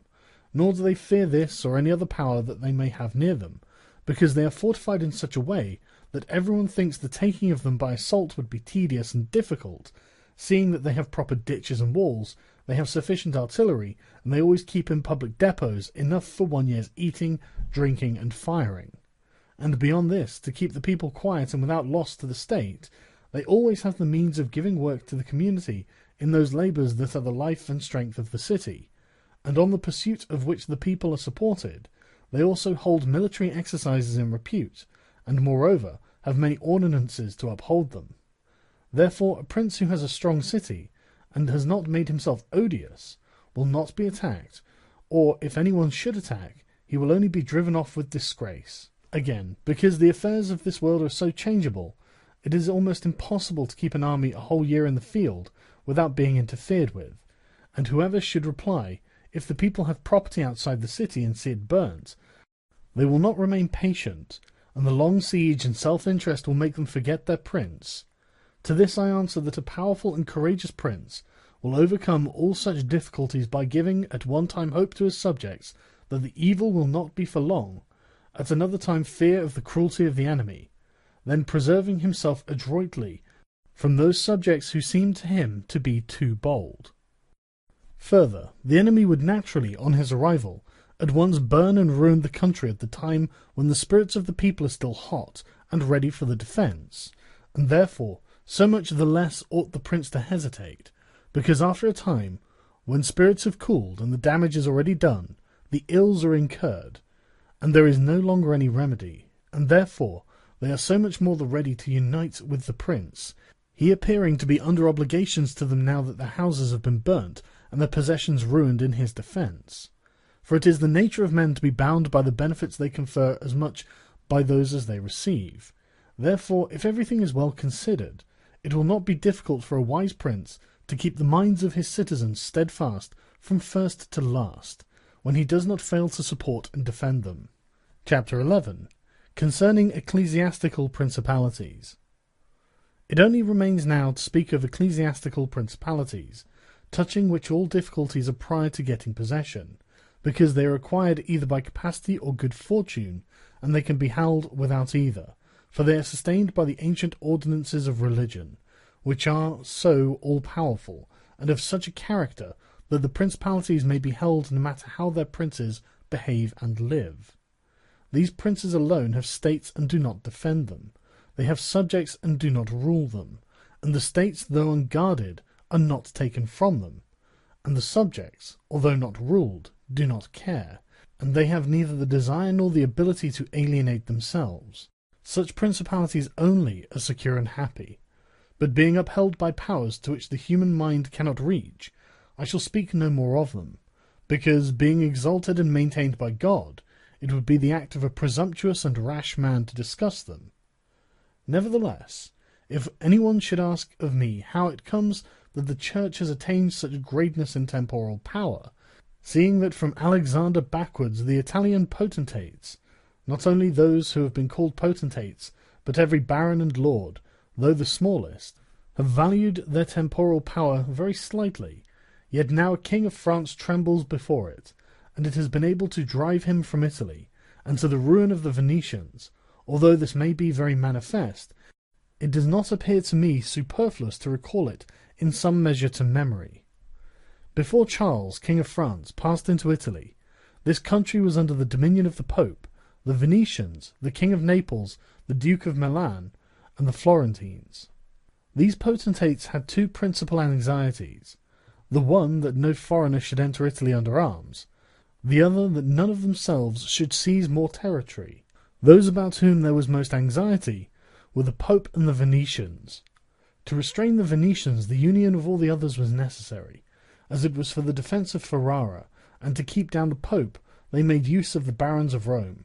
who, being divided into two factions, the Orsini and the Colonnesi, had always a pretext for disorder, and, standing with arms in their hands under the eyes of the pontiff, kept the pontificate weak and powerless. And although there might arise sometimes a courageous pope, such as Sixtus, yet neither fortune nor wisdom could rid him of these annoyances, and the short life of a pope is also a cause for weakness, for in the 10 years, which is the average life of a pope, he can with difficulty lower one of the factions, and if, so to speak, one people should almost destroy the Colonnesi, another would rise hostile to the Orsini, who would support their opponents, and yet would not have time to ruin the Orsini. This was the reason why the temporal powers of the Pope were little esteemed in Italy. Alexander VI rose afterwards, who, of all the pontiffs that have ever been, showed how a pope with both money and arms was able to prevail, and though the instrumentality of the Duke Valentino, and by the reason of the entry of the French, he brought about all those things which I have discussed above in the actions of the Duke. And although his intention was not to aggrandize the Church, but the Duke, nevertheless he did contribute to the greatness of the Church, which, after his death and the ruin of the Duke, became the heir to all his labours. Pope Julius came afterwards and found the Church strong, possessing all the Romagna, the barons of Rome reduced to impotence, and through the chastisements of Alexander, the factions wiped out. He also found the way open to accumulate money in a manner such as never been practised before Alexander's time. Such things Julius not only followed, but improved upon, and he intended to gain Bologna, to ruin the Venetians, and to drive the French out of Italy. All of these enterprises prospered with him, so much more to his credit, inasmuch as he did everything to strengthen the Church, and not any private person. He also kept the Orsini and the Colonnesi factions within the bounds in which he found them, and although there was among them some mind to make disturbance, nevertheless he held two things firm: the one, the greatness of the Church, with which he terrified them,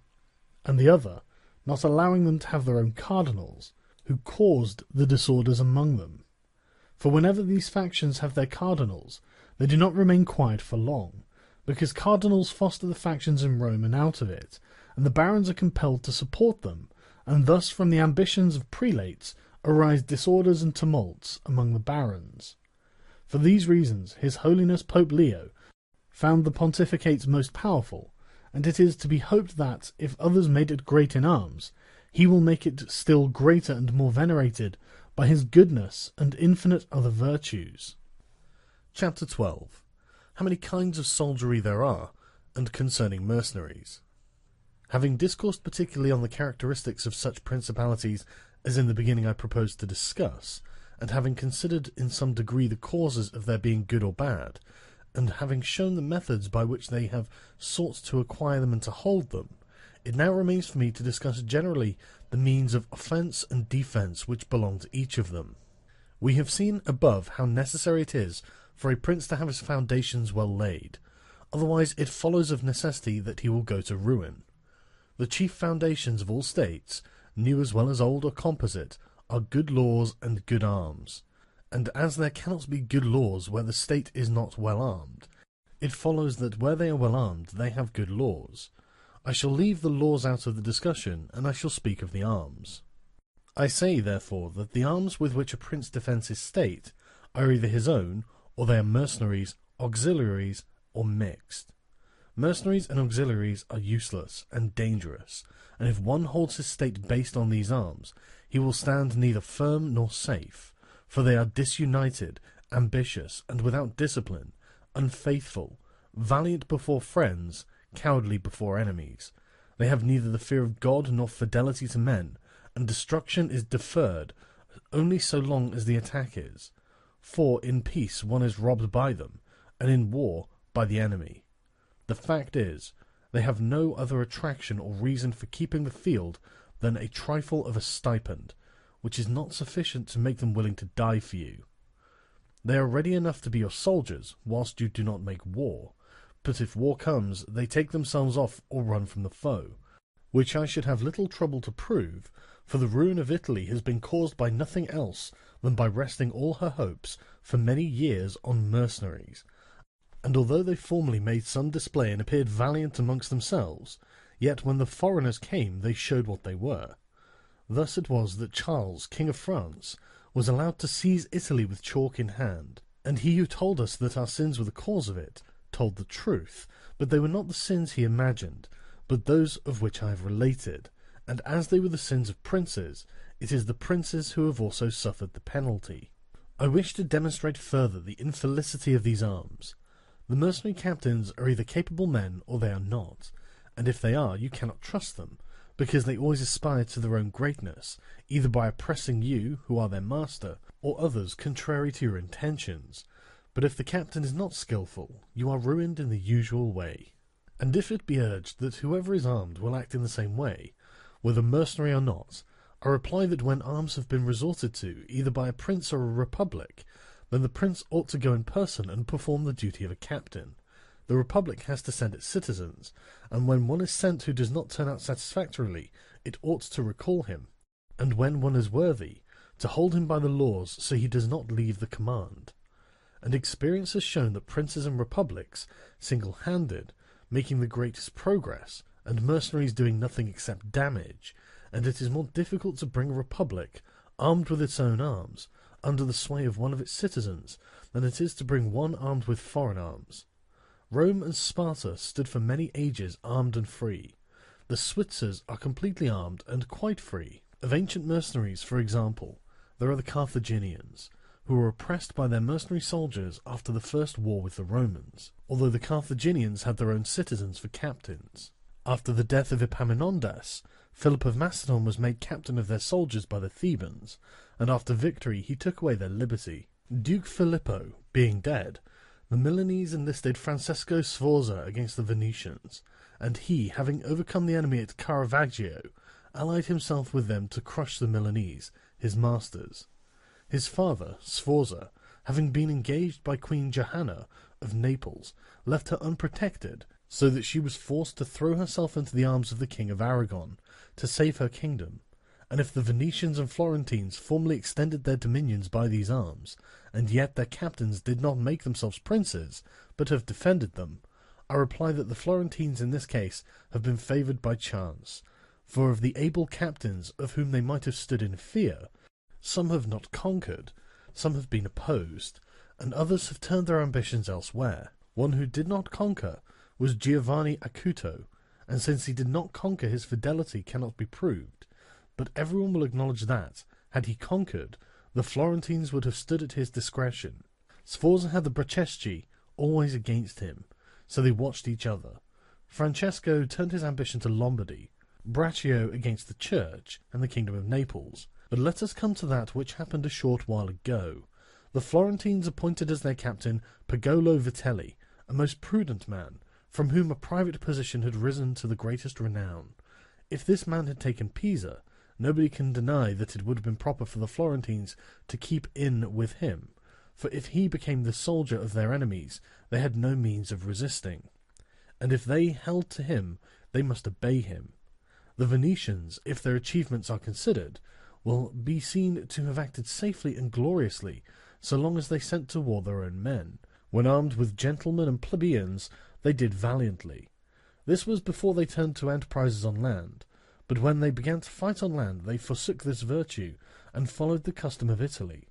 And in the beginning of their expansion on land, though not having much territory, and because of their great reputation, they had not much to fear from their captains. But when they expanded, as under Carmignuola, they had a taste of this mistake, for having found him a most valiant man, they beat the Duke of Milan under his leadership,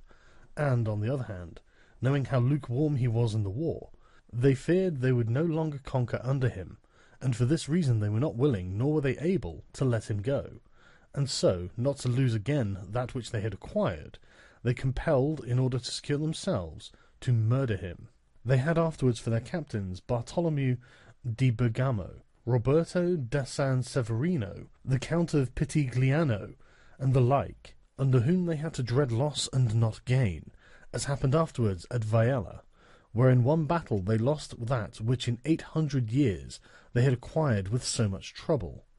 because from such arms conquests come but slowly, long delayed and inconsiderable, but the losses sudden and portentous. And as with these examples I have reached Italy, which has been ruled for many years by mercenaries, I wish to discuss them more seriously, in order that, having seen their rise and progress, one may be better prepared to counteract them. You must understand that the empire has recently come to be repudiated in Italy, that the Pope has acquired more temporal power, and that Italy has been divided up into more states, for the reason that many of the great cities took up arms against their nobles, who, formerly favoured by the emperor, were oppressing them, whilst the church was favouring them so as to gain authority and temporal power. In many others, their citizens became princes. From this it came to pass that Italy fell partly into the hands of the church and of republics, and the church consisting of priests and the republic of citizens unaccustomed to arms, both commenced to enlist foreigners. The first who gave renown to this soldiery was Alberigo de Conio, the Romagnan. From the school of this man sprang, among others, Braccio and Sforza, who in their time were the arbiters of Italy. After these came all the other captains who till now have directed the arms of Italy, and the end of all their valour has been that she has been overrun by Charles, robbed by Louis, ravaged by Ferdinand, and insulted by the Switzers. The principle that has guided them has been, first, to lower the credit of infantry so that they might increase their own. They did this because, subsisting on their pay and without territory, they were unable to support many soldiers, and a few infantry did not give them any authority, so they were led to employ cavalry, with a moderate force of which were maintained and honoured. And affairs were brought to such a pass that, in an army of 20,000 soldiers, there were not to be found 2,000 foot soldiers. They had, besides this, used every art to lessen fatigue and danger to themselves and their soldiers, not killing in the fray but taking prisoners, and liberating without ransom. They did not attack towns at night, nor did the garrisons of the towns attack encampments at night. They did not surround the camp either with stockade or ditch, nor did they campaign in the winter.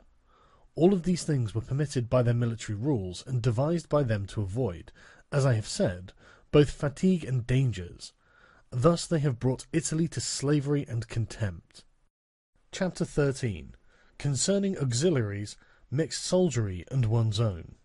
Auxiliaries, which are the other useless arm, are employed when a prince is called in with his forces to aid and defend, as was done by Pope Julius in the most recent times. For he, having in the enterprise against Ferrara had poor proof of his mercenaries, turned to auxiliaries, and stipulated with Ferdinand, King of Spain, for his assistance with men and arms.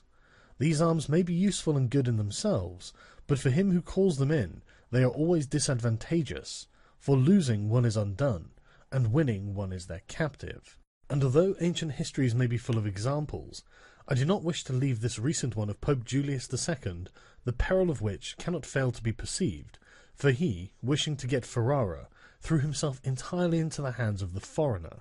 but his good fortune brought about a third event, so that he did not reap the fruit of his rash choice, because having his auxiliaries routed at Ravenna, and the Switzers having risen and driven out the conquerors, against all exception, both his and others, it so came to pass that he did not become prisoner to his enemies, they having fled, nor to his auxiliaries, he having conquered by others' arms than theirs.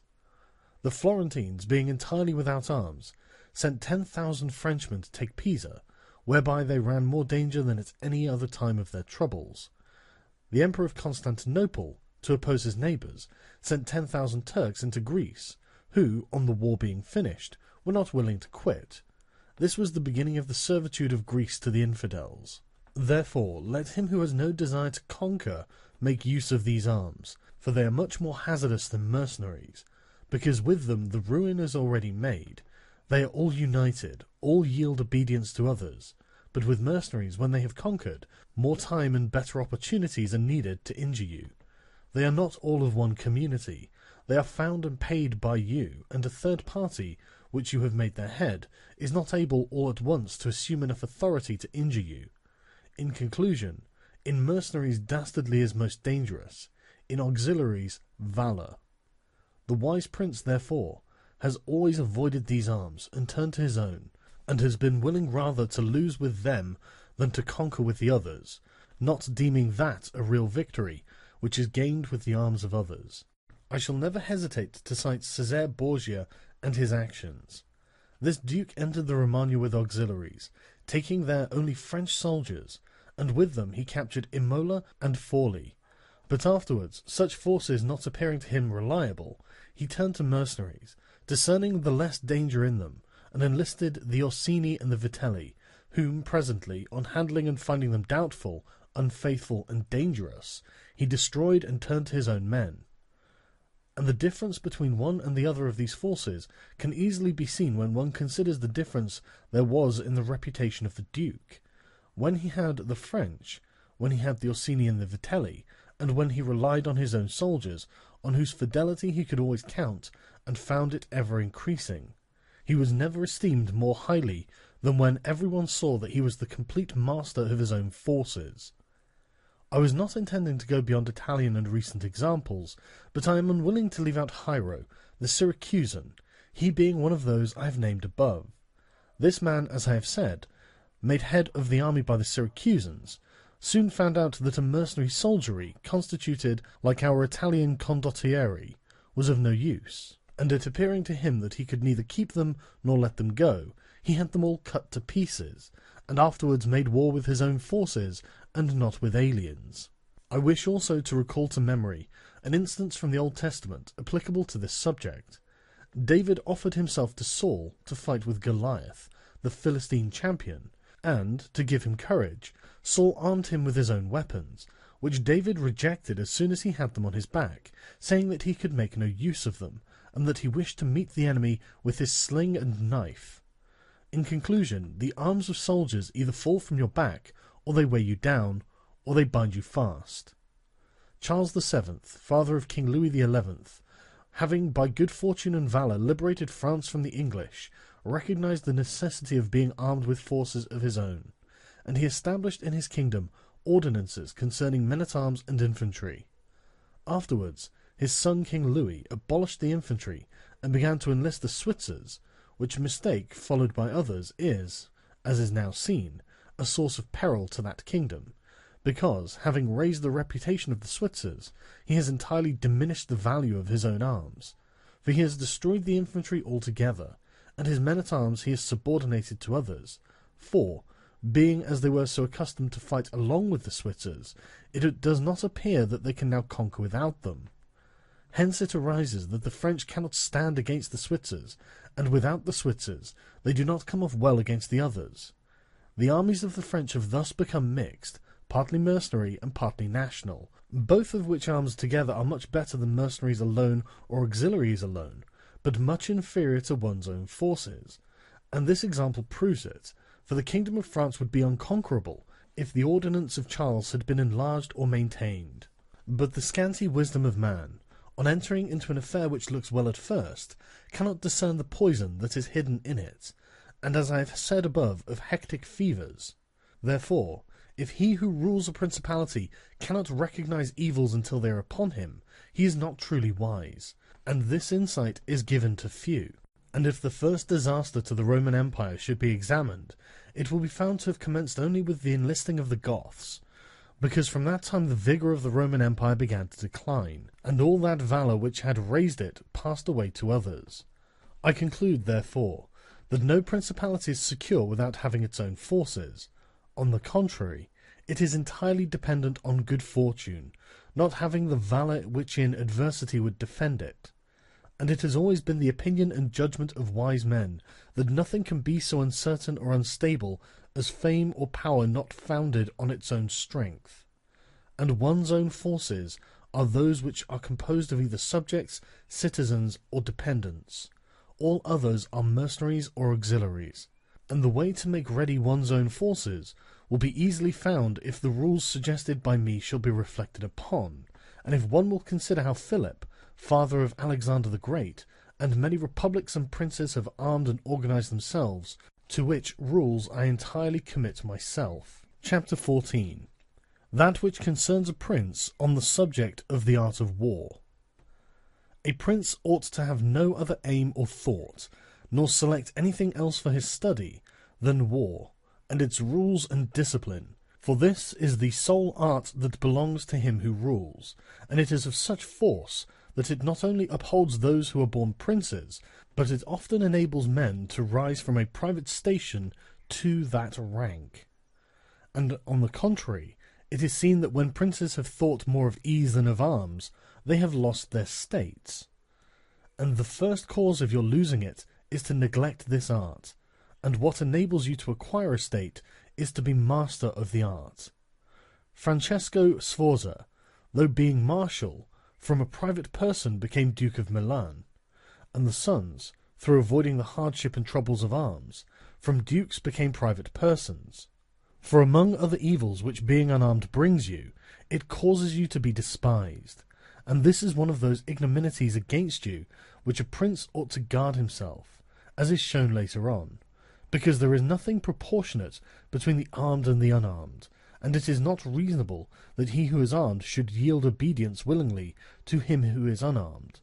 nor that the unarmed man should be secure among armed servants,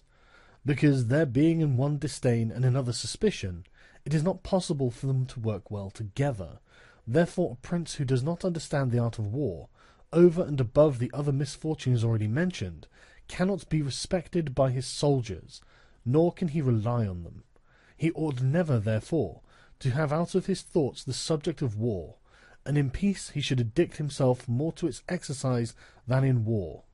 This he can do in two ways, the one by action, the other by study. As regards action, he ought, above all things, to keep his men well organized and drilled, to follow incessantly the chase, by which he accustoms his body to hardships, and learns something of the nature of localities, and gets to find out how the mountains rise, how the valleys open out, and how the plains lie, and to understand the nature of rivers and marshes, and in all this to take the greatest care.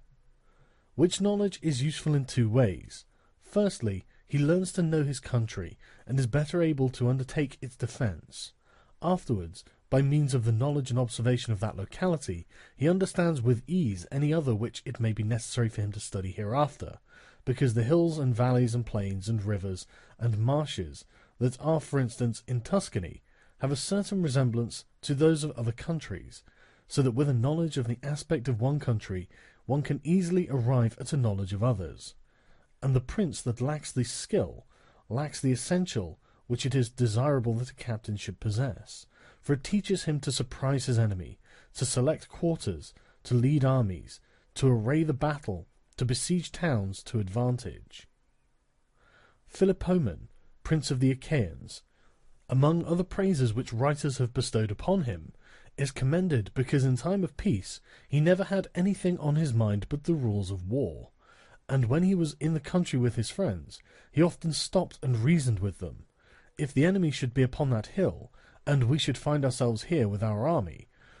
with whom would be the advantage? How should one best advance to meet him, keeping the ranks? If we should wish to retreat, how ought we to pursue?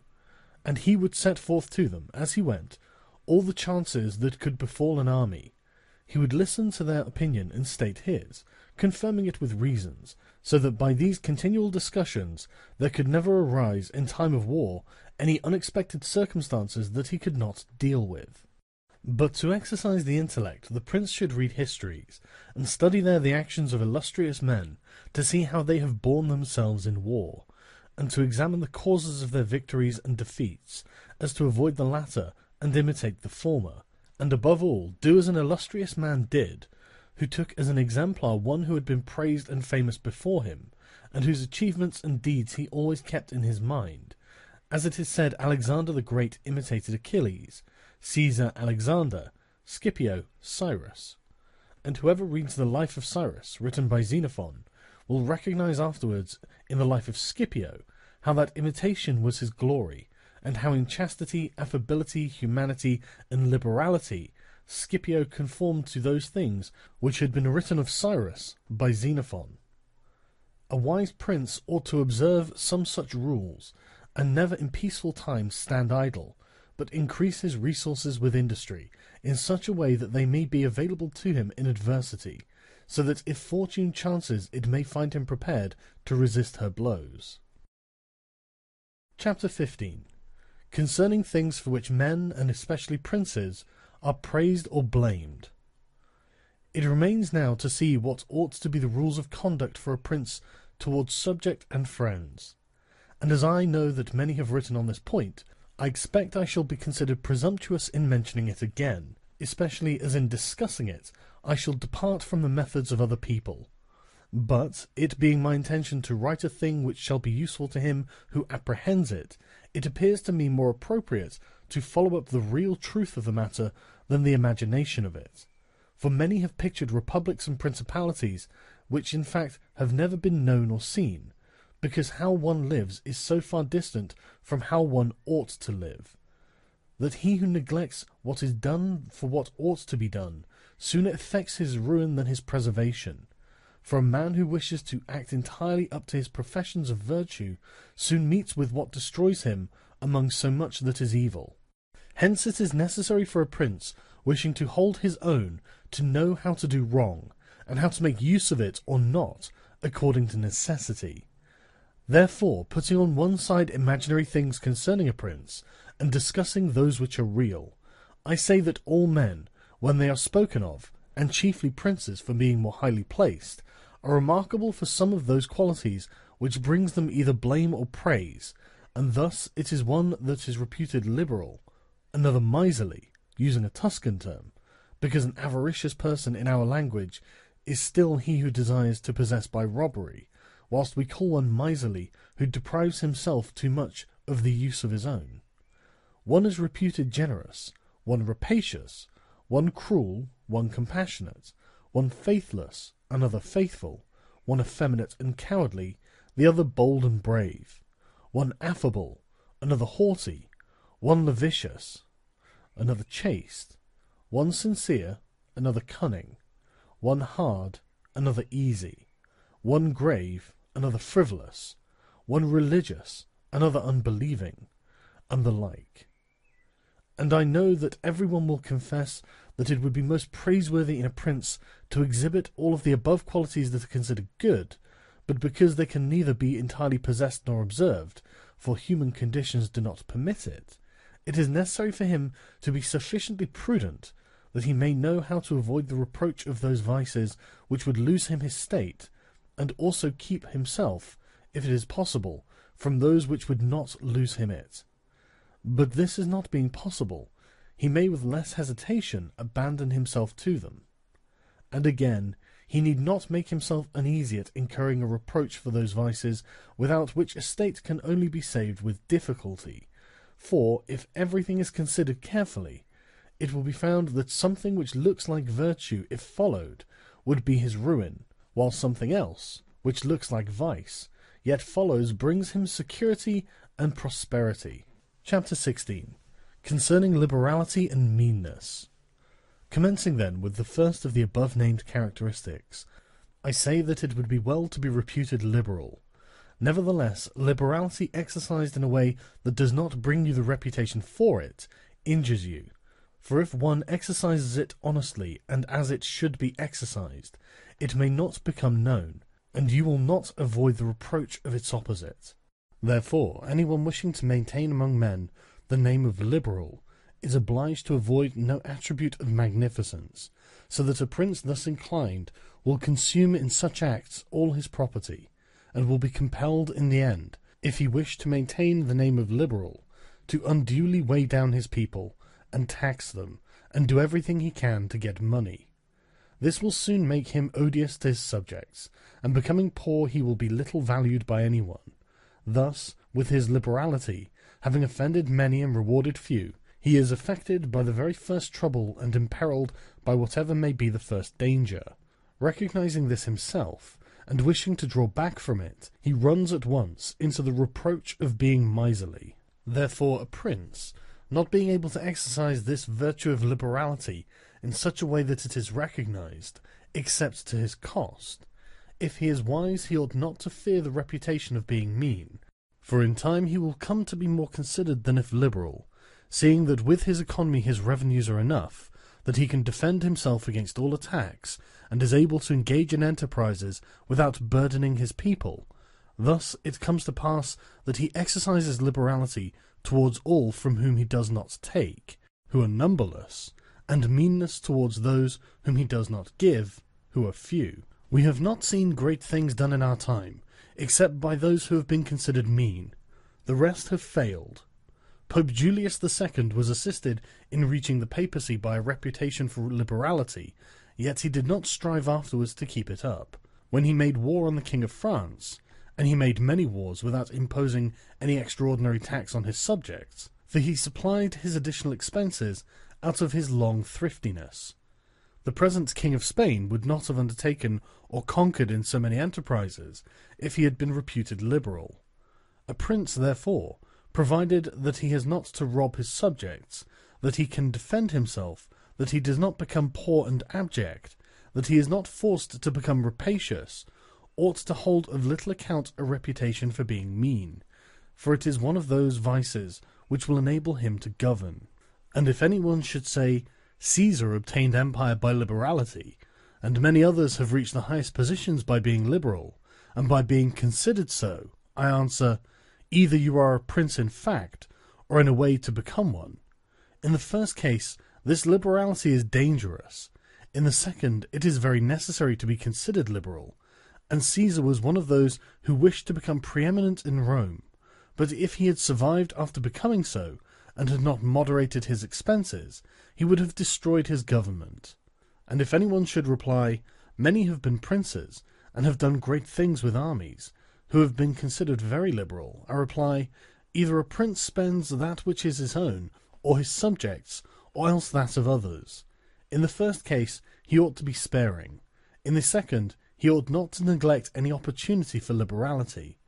And to the prince who goes forth with his army, supporting it by pillage, sack, and extortion, handling that which belongs to others, this liberality is necessary, otherwise he would not be followed by soldiers. And of that which is neither yours nor your subjects can you be a ready giver, as was Cyrus, Caesar, and Alexander, because it does not take away from your reputation if you squander that of others, but adds to it. It is only squandering your own that injures you. And there is nothing wastes so rapidly as liberality, for even whilst you exercise it, you lose the power to do so, and so become either poor or despised, or else, in avoiding poverty, rapacious and hated.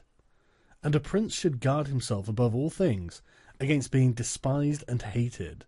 and liberality leads you to both. Therefore, it is wiser to have a reputation for meanness, which brings reproach without hatred, than to be compelled through seeking a reputation for liberality, to incur a name for rapacity, which begets reproach with hatred. Chapter 17. Concerning cruelty and clemency, and whether it is better to be loved than feared. Coming now to the other qualities mentioned above, I say that every prince ought to desire to be considered clement and not cruel. Nevertheless, he ought to take care not to misuse this clemency. Cesare Borgia was considered cruel. Notwithstanding, his cruelty reconciled the Romagna, unified it, and restored it to peace and loyalty. And if this be rightly considered, he will be seen to have been much more merciful than the Florentine people, who, to avoid a reputation for cruelty, permitted Pistoia to be destroyed. Therefore a prince, so long as he keeps his subjects united and loyal, ought not to mind the reproach of cruelty, because with a few examples he will be much more merciful than those who, through too much mercy, allow disorders to arise, from which follow murders or robberies, for these are wont to injure the whole people, whilst those executions which originate with a prince offend the individual only. And of all princes, it is impossible for the new prince to avoid the imputation of cruelty, owing to new states being full of dangers. Hence Virgil, through the mouth of Dido, excuses the inhumanity of her reign, owing to its being new, saying, "Against my will, my fate, a throne unsettled and an infant state, bid me defend my realms with all my powers, and guard with these severities my shores." Nevertheless, he ought to be slow to believe and to act, nor should he himself show fear, but proceed in a temperate manner, with prudence and humanity, so that too much confidence may not make him incautious, and too much distrust render him intolerable. Upon this a question arises, whether it should be better to be loved than feared, or feared than loved. It may be answered that one should wish to be both, but because it is difficult to unite them in one person, it is much safer to be feared than loved, when of the two, either must be dispensed with. Because this is to be asserted in general of men, that they are ungrateful, fickle, false, cowardly, covetous, and as long as you succeed they are yours entirely. They will offer you their blood, property, life, and children, as it is said above, when the need is far distant. But when it approaches, they turn against you, and that prince, who, relying entirely on their promises, has neglected other precautions, is ruined. Because friendships that are obtained by payments, and not by greatness or nobility of mind, may indeed be earned, but they are not secured,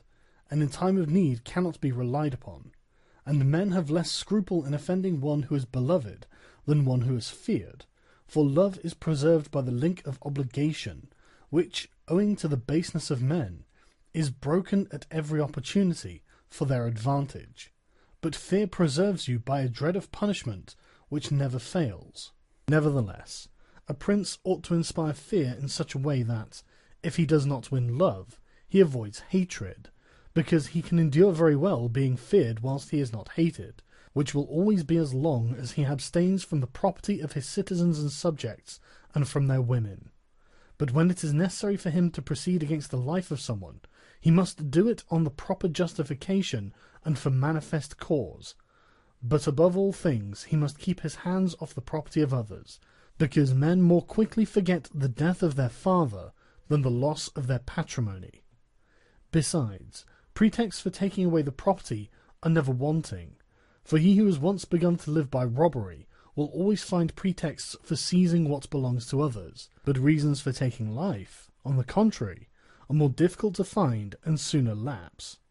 But when a prince is with his army, and has under control a multitude of soldiers, then it is quite necessary for him to disregard the reputation of cruelty, for without it he would never hold his army united, or disposed to its duties. Among the wonderful deeds of Hannibal, this one is enumerated, that having led an enormous army, composed of many various races of men, to fight in foreign lands, no dissensions arose, either from among them or against the prince, whether in his bad or in his good fortune. This arose from nothing else than his inhuman cruelty, which, with his boundless valour, made him revered and terrible in the sight of his soldiers. But without that cruelty, his other virtues were not sufficient to produce this effect.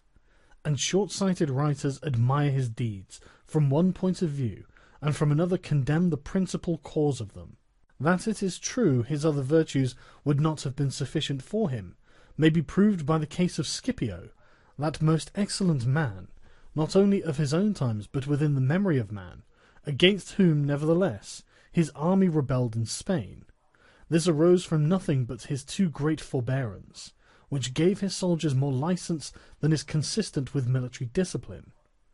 For this he was upbraided in the Senate by Fabius Maximus, and called the corrupter of the Roman soldiery. The Locrians were laid waste by a legate of Scipio, yet they were not avenged by him, nor was the insolence of the legate punished,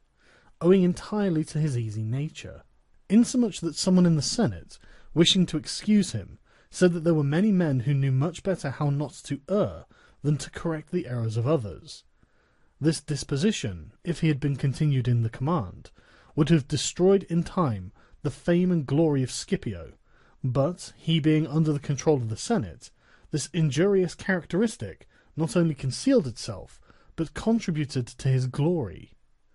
Returning to the question of being feared or loved, I come to the conclusion that, men loving according to their own will, and fearing according to that of the prince,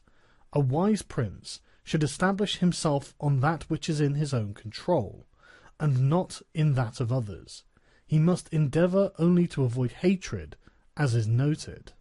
Chapter 18. Concerning the way in which princes should keep faith. Everyone admits how praiseworthy it is in a prince to keep faith and to live with integrity and not with craft. Nevertheless, our experience has been that those princes who have done great things have held good faith of little account, and have known how to circumvent the intellect of men by craft, and in the end have overcome those who have relied on their word. You must know that there are two ways of contesting, one by the law, the other by force. The first method is proper to men, the second to beasts. But because the first is frequently not sufficient, it is necessary to have recourse to the second. Therefore it is necessary for a prince to understand how to avail himself of the beast and the man. This has been figuratively taught to princes by ancient writers, who describe how Achilles and many other princes of old were given to the centaur Chiron to nurse, who brought them up in his discipline, which means solely that, as they had for a teacher one who was half beast and half man, so it is necessary for a prince to know how to make use of both natures, and that one without the other is not durable. A prince, therefore, being compelled knowingly to adopt the beast, ought to choose the fox and the lion, because the lion cannot defend himself against snares, and the fox cannot defend himself against wolves. Therefore it is necessary to be a fox to discover the snares, and a lion to terrify the wolves. Those who rely simply on the lion do not understand what they are about. Therefore a wise lord cannot, nor ought he to, keep faith when such observance may be turned against him, and when the reasons that caused him to pledge it exist no longer. If men were entirely good, this precept would not hold, but because they are bad, and will not keep faith with you, you too are not bound to observe it with them. Nor will there ever be wanting to a prince legitimate reasons to excuse this non-observance. Of this endless modern examples could be given, showing how many treaties and engagements have been made void and of no effect through the faithlessness of princes, and he who has known best how to employ the fox has succeeded best. But it is necessary to know well how to disguise this characteristic, and to be a great pretender and dissembler, and men are so simple and so subject to present necessities that he who seeks to deceive will always find someone who will allow himself to be deceived. One recent example I cannot pass over in silence. Alexander VI did nothing else but deceive men, nor ever thought of doing otherwise, and he always found victims, for never was there a man who had greater power in asserting, or who with greater oaths would affirm a thing, yet would observe it less. Nevertheless his deceits always succeeded according to his wishes, because he well understood this side of mankind. Therefore it is unnecessary for a prince to have all the good qualities I have enumerated, but it is very necessary to appear to have them. And I shall dare say this also, that to have them and to always observe them is injurious, and that to appear to have them is useful. To appear merciful, faithful, humane, religious, upright, and to be so, but with a mind so framed that, should you require not to be so, you may be able, and know how to change to the opposite. And you have to understand this, that a prince, especially a new one, cannot observe all those things for which men are esteemed, being often forced, in order to maintain the state, to act contrary to fidelity, friendship, humanity, and religion. Therefore it is necessary for him to have a mind ready to turn itself accordingly as the winds and variations of fortune force it, yet, as I have said above, not to diverge from the good if he can avoid doing so, but if compelled, then to know how to set about it. For this reason, a prince ought to take care that he never lets anything slip from his lips that is not replete with the above-named 5 qualities, that he may appear to him who sees and hears him altogether merciful, faithful, humane, upright, and religious.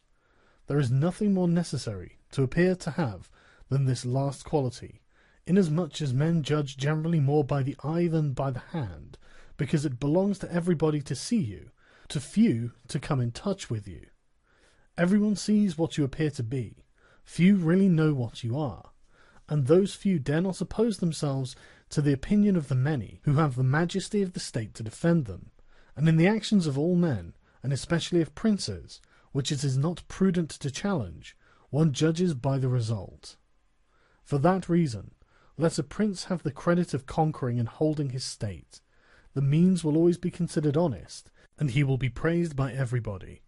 because the vulgar are always taken by what a thing seems to be, and by what comes of it, and in the world there are only the vulgar, for the few find a place there only when the many have no ground to rest on.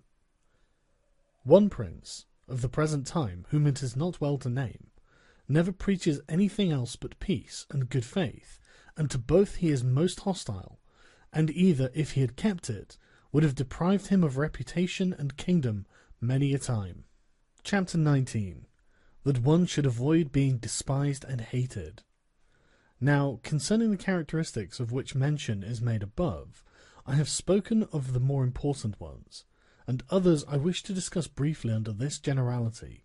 that the prince must consider, as has been said in parts before, how to avoid those things which will make him hated or contemptible, and as often as he shall have succeeded, he will have fulfilled his part, and he need not fear any danger in other reproaches. It makes him hated above all things, as I have said, to be rapacious, and to be a violator of the property and women of his subjects, from both of which he must abstain. And when neither their property nor their honour is touched, the majority of men live content, and he has only to contend with the ambition of a few, whom he can curb with ease in many ways. It makes him contemptible to be considered fickle, frivolous, effeminate, mean-spirited, irresolute, from all of which a prince should guard himself as from a rock, and he should endeavour to show in his actions greatness, courage, gravity, and fortitude, and in his private dealings with his subjects let him show that his judgments are irrevocable, and maintain himself in such reputation that no one can hope either to deceive or to get around him. That prince is highly esteemed who conveys this impression of himself, and he who is highly esteemed is not easily conspired against, for, provided it was well known that he is an excellent man, and revered by his people, he can only be attacked with difficulty. For this reason a prince ought to have two fears, one from within, on account of his subjects, the other from without, on account of external powers. From the latter he is defended by being well armed and having good allies, and if he is well armed he will have good friends, and affairs will always remain quiet within, when they are quiet without, unless they should have already been disturbed by conspiracy, and even should affairs outside be disturbed, if he has carried out his preparations and has lived as I have said, as long as he does not despair, he will resist every attack, as I said Nabis the Spartan did. But concerning his subjects, when affairs outside are disturbed, he has only to fear that they will conspire secretly, from which a prince can easily secure himself by avoiding being hated and despised, and by keeping the people satisfied with him, which it is most necessary for him to accomplish, as I have said above at length. And one of the most efficacious remedies that a prince can have against conspiracies is not to be hated and despised by the people, for he who conspires against a prince always expects to please them by his removal, but when the conspirator can only look forward to offending them, he will not have the courage to take such a course, for the difficulties that confront a conspirator are infinite, and as experience shows, many have been the conspiracies, but few have been successful, because he who conspires cannot act alone, nor can he take a companion, except from those whom he believes to be malcontents, and as soon as you have opened your mind to a malcontent, you have given him the material with which to content himself, for by denouncing you he can look for every advantage, so that, seeing the gain from this course to be assured, and seeing the other to be doubtful and full of dangers, he must be a very rare friend, or a thoroughly obstinate enemy of the prince, to keep faith with you. And, to reduce the matter to a small compass, I say that on the side of the conspirator there is nothing but fear, jealousy, prospect of punishment to terrify him, but on the side of the prince there is the majesty of the principality, the laws and the protection of friends and the state to defend him, so that, adding to these things the popular goodwill, it is impossible that anyone should be so rash as to conspire. For whereas in general the conspirator has to fear before the execution of his plot, in this case he also has to fear the sequel to the crime, because on account of it he has the people for an enemy, and thus cannot hope for any escape. Endless examples could be given on this subject, but I will be content with one, brought to pass within the memory of our fathers. Messer Annibale Bentivogli, who was prince in Bologna, grandfather of the present Annibale, having been murdered by the Canesci, who conspired against him, not one of his family survived, but Messer Giovanni, who was in childhood. Immediately after his assassination, the people rose and murdered all the Canesci. This sprung from the popular goodwill which the house of Bentivogli enjoyed in those days in Bologna, which was so great that although none remained there after the death of Annibale who was able to rule the state, the Bolognese, having information that there was one of the Bentivogli family in Florence, who up to that time had been considered the son of a blacksmith, sent to Florence for him, and gave him the government of their city, and it was ruled by him until Messer Giovanni came in due course to the government. For this reason I consider that a prince ought to reckon conspiracies of little account when his people hold him in esteem, but when it is hostile to him, and bears hatred towards him, he ought to fear everything and everybody. And well-ordered states and wise princes have taken every care not to drive the nobles to desperation, and to keep the people satisfied and contented, for this is one of the most important objects a prince can have. Among the best ordered and governed kingdoms of our times is France, and in it are found many good institutions, which depend on the liberty and the security of the king. Of these, the first is the Parliament and its authority,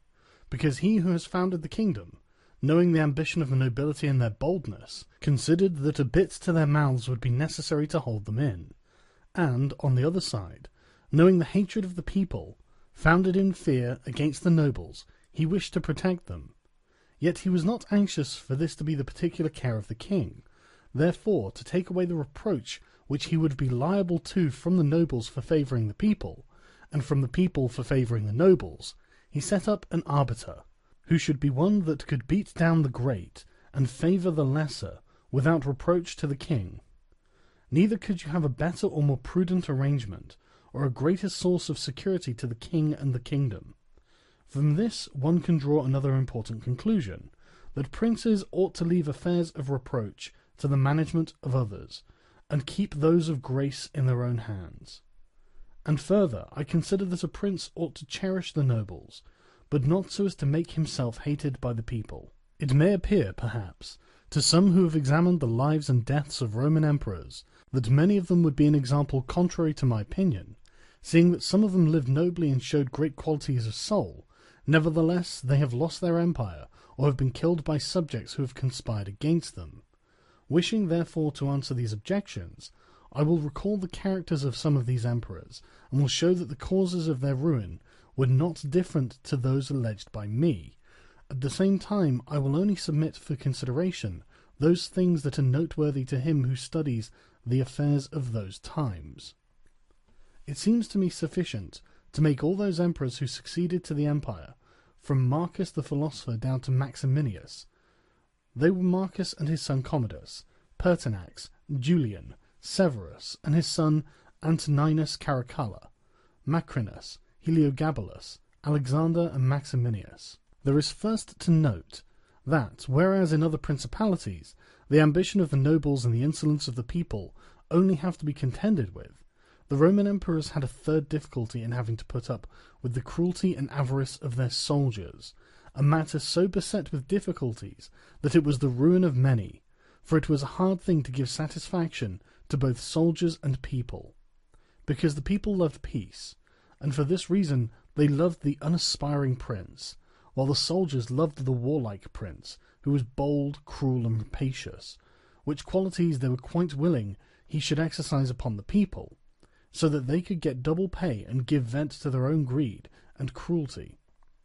Hence it arose that those emperors were always overthrown who, either by birth or training, had no great authority, and most of them, especially those who came new to the principality, recognizing the difficulty of those two opposing humours, were inclined to give satisfaction to the soldiers, caring little about injuring the people. Which course was necessary, because, as princes cannot help being hated by someone, they ought in the first place to avoid being hated by everyone, and when they cannot compass this, they ought to endeavour with the utmost diligence to avoid the hatred of the most powerful. Therefore, those emperors who sought through inexperience had need of special favour adhered more readily to the soldiers than to the people, a course which turned out advantageous to them or not, accordingly as the prince knew how to maintain authority over them. From these causes it arose that Marcus, Pertinax, and Alexander, being all men of modest life, lovers of justice, enemies to cruelty, humane and benignant, came to a sad end except Marcus. He alone lived and died honoured, because he had succeeded to the throne by hereditary title, and owed nothing either to the soldiers or the people, and afterwards, being possessed of many virtues which made him respected, he always kept both orders in their places whilst he lived, and was neither hated nor despised. But Pertinax was created emperor against the wishes of the soldiers, who, being accustomed to live licentiously under Commodus, could not endure the honest life to which Pertinax wished to reduce them. Thus, having given cause for hatred, to which hatred there was added contempt for his old age, he was overthrown at the very beginning of his administration. And here it should be noted that hatred is acquired as much by good works as by bad ones. Therefore, as I said before, a prince wishing to keep his state is very often forced to do evil, for when that body is corrupt whom you think you have need of to maintain yourself, it be either the people or the soldiers or the nobles, you have to submit to its humours and to gratify them, and then good works will do you harm. But let us come to Alexander, who is a man of such great goodness, that among the other praises which are accorded him is this, that in the 14 years he held the empire, no one was ever put to death by him unjudged. Nevertheless, being considered effeminate and a man who allowed himself to be governed by his mother, he became despised, the army conspired against him, and murdered him. Turning now to the opposite characters of Commodus, Severus, Antoninus, Caracalla, and Maximinus, you will find them all cruel and rapacious men, who, to satisfy their soldiers, did not hesitate to commit every kind of iniquity against the people, and all, except Severus, came to a bad end. But in Severus there was so much valour, that, keeping the soldiers friendly, although the people were oppressed by him, he reigned successfully, for his valour made him so much admired in the sight of the soldiers and the people, that the latter were kept in a way astonished and awed, and the former respectful and satisfied. And because the actions of this man, as a new prince, were great, I wish to show briefly that he knew well how to counterfeit the fox and the lion, which natures, as I said above, it is necessary for a prince to imitate. Knowing the sloth of the Emperor Julian, he persuaded the army in Sclavonia, of which he was captain, that it would be right to go to Rome and avenge the death of Pertinax, who had been killed by the praetorian soldiers, and under this pretext, without appearing to aspire to the throne, he moved the army on Rome, and reached Italy before it was known that he had started. On his arrival at Rome, the Senate, through fear, elected him emperor and killed Julian. After this there remained for Severus, who wished to make himself master of the whole empire. Two difficulties, one in Asia, where Niger, head of the Asiatic army, had caused himself to be proclaimed emperor, the other in the west where Albinus was, who had also aspired to the throne. And as he considered it dangerous to declare himself hostile to both, he decided to attack Niger and to deceive Albinus. To the latter he wrote that, being elected emperor by the Senate, he was willing to share that dignity with him, and sent him the title of Caesar, and moreover, that the Senate had made Albinus his colleague, which things were accepted by Albinus as true. But after Severus had conquered and killed Niger, and settled oriental affairs, he returned to Rome and complained to the Senate that Albinus, little recognizing the benefits that he had received from him, had by treachery sought to murder him, and for this ingratitude he compelled to punish him. Afterwards he sought him out in France, and took from him his government and life. He who will, therefore, carefully examine the actions of this man, will find him a most valiant lion and a most cunning fox. He will find him feared and respected by everyone, and not hated by the army, and it need not be wondered that he, a new man, was able to hold the empire so well, because his supreme renown always protected him from that hatred which the people might have conceived against him for his violence. But his son Antoninus was a most eminent man, and had very excellent qualities, which made him admirable in the sight of the people, and acceptable to the soldiers, for he was a warlike man, most enduring of fatigue, a despiser of all delicate food and other luxuries, which caused him to be beloved by the armies. Nevertheless, his ferocity and cruelties were so great, and so unheard of, that, after endless single murders, he killed a large number of the people of Rome and all those of Alexandria. He became hated by the whole world, and also feared by those he had around him, to such an extent that he was murdered in the midst of his army by a centurion. And here it must be noted that such like deaths, which are deliberately inflicted with a resolved and desperate courage, cannot be avoided by princes, because anyone who does not fear to die can inflict them. But a prince may fear them the less, because they are very rare. He has only to be careful not to do any grave injury to those whom he employs or has around him in service of the state. Antoninus had not taken this care, but had contumeliously killed a brother of that centurion, whom he also daily threatened, yet retained in his bodyguard, which, as it turned out, was a rash thing to do, and it proved the emperor's ruin. But let us come to Commodus, to whom it should have been very easy to hold the empire, for, being the son of Marcus, he had inherited it, and he had only to follow in the footsteps of his father to please his people and soldiers. But, being by nature cruel and brutal, he gave himself up to amusing the soldiers and corrupting them, so that he might indulge his rapacity on the people. On the other hand, not maintaining his dignity, often descending to the theatre to compete with the gladiators, and doing other vile things, little worthy of the imperial majesty, he fell into contempt with the soldiers, and being hated by one party and despised by the other, he was conspired against and killed. It remains to discuss the character of Maximinus. He was a very warlike man, and the armies, being disgusted with the effeminacy of Alexander, of whom I have already spoken,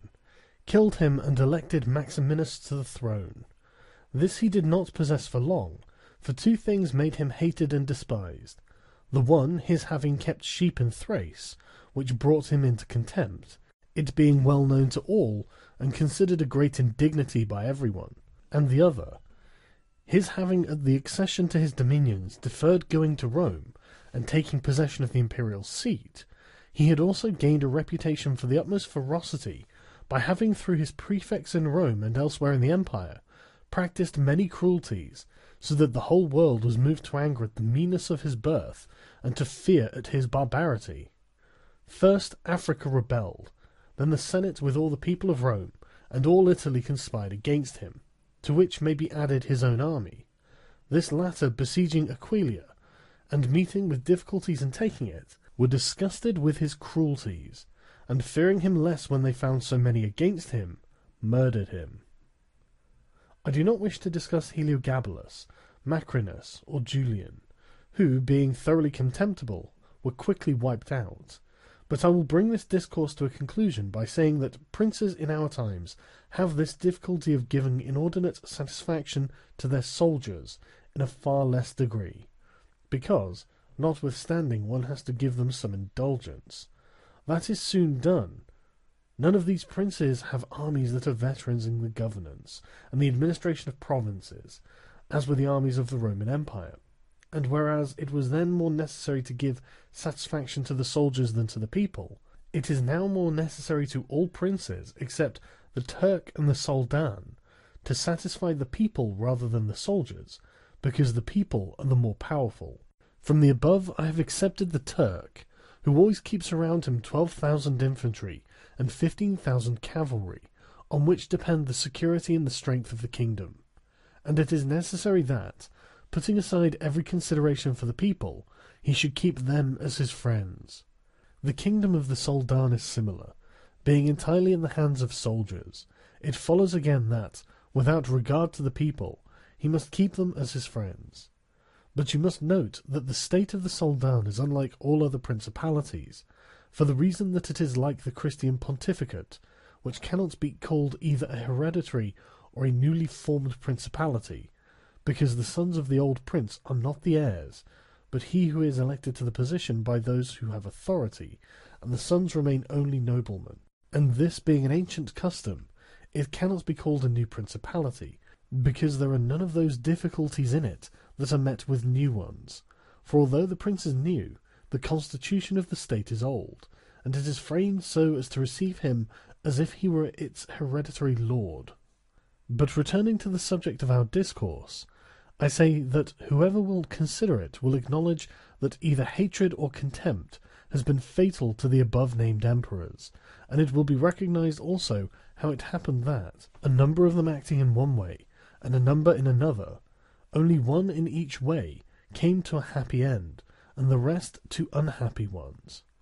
Because it would have been useless and dangerous for Pertinax and Alexander, being new princes, to imitate Marcus, who was heir to the principality, and likewise it would have been utterly destructive to Caracalla, Commodus, and Maximinus to have imitated Severus, they not having sufficient valour to enable them to tread in his footsteps.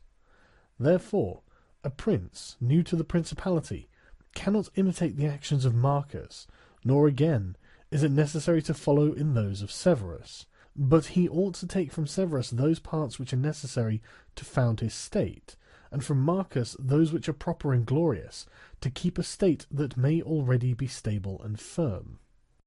Chapter 20. Of fortresses, and many other things to which princes often resort, advantageous or hurtful. Some princes, so as to hold securely the state, have disarmed their subjects. Others have kept their subject towns distracted by factions. Others have fostered enmities against themselves. Others have laid themselves out to gain over those whom they distrusted in the beginning of their governments. Some have built fortresses, some have overthrown and destroyed them.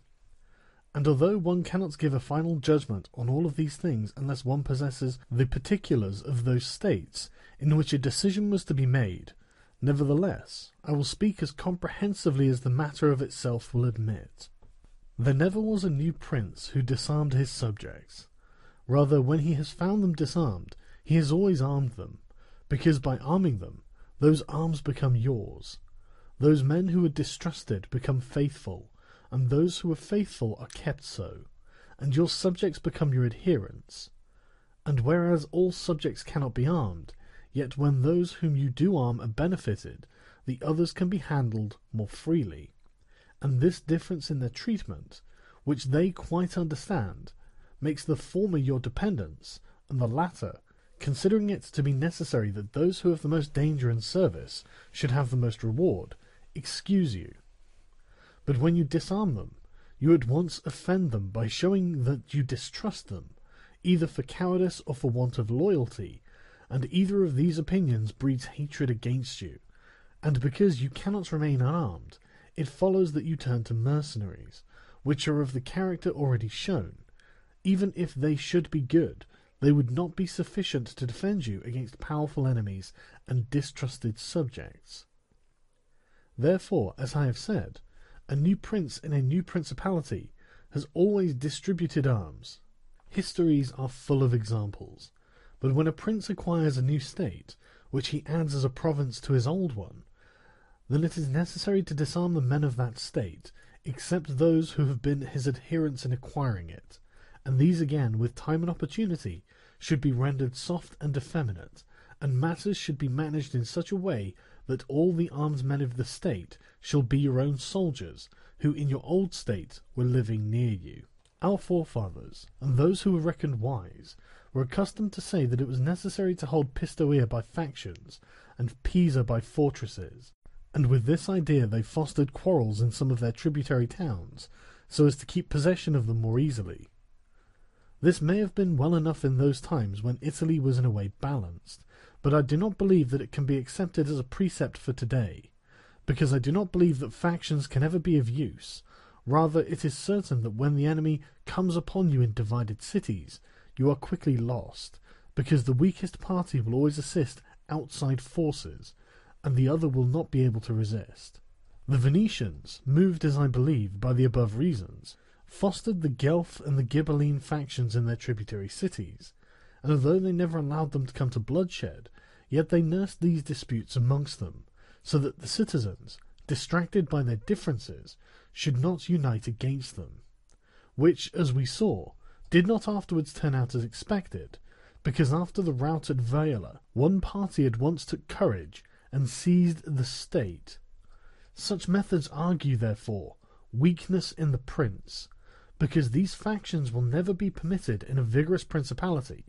Such methods for enabling one the more easily to manage subjects are only useful in times of peace,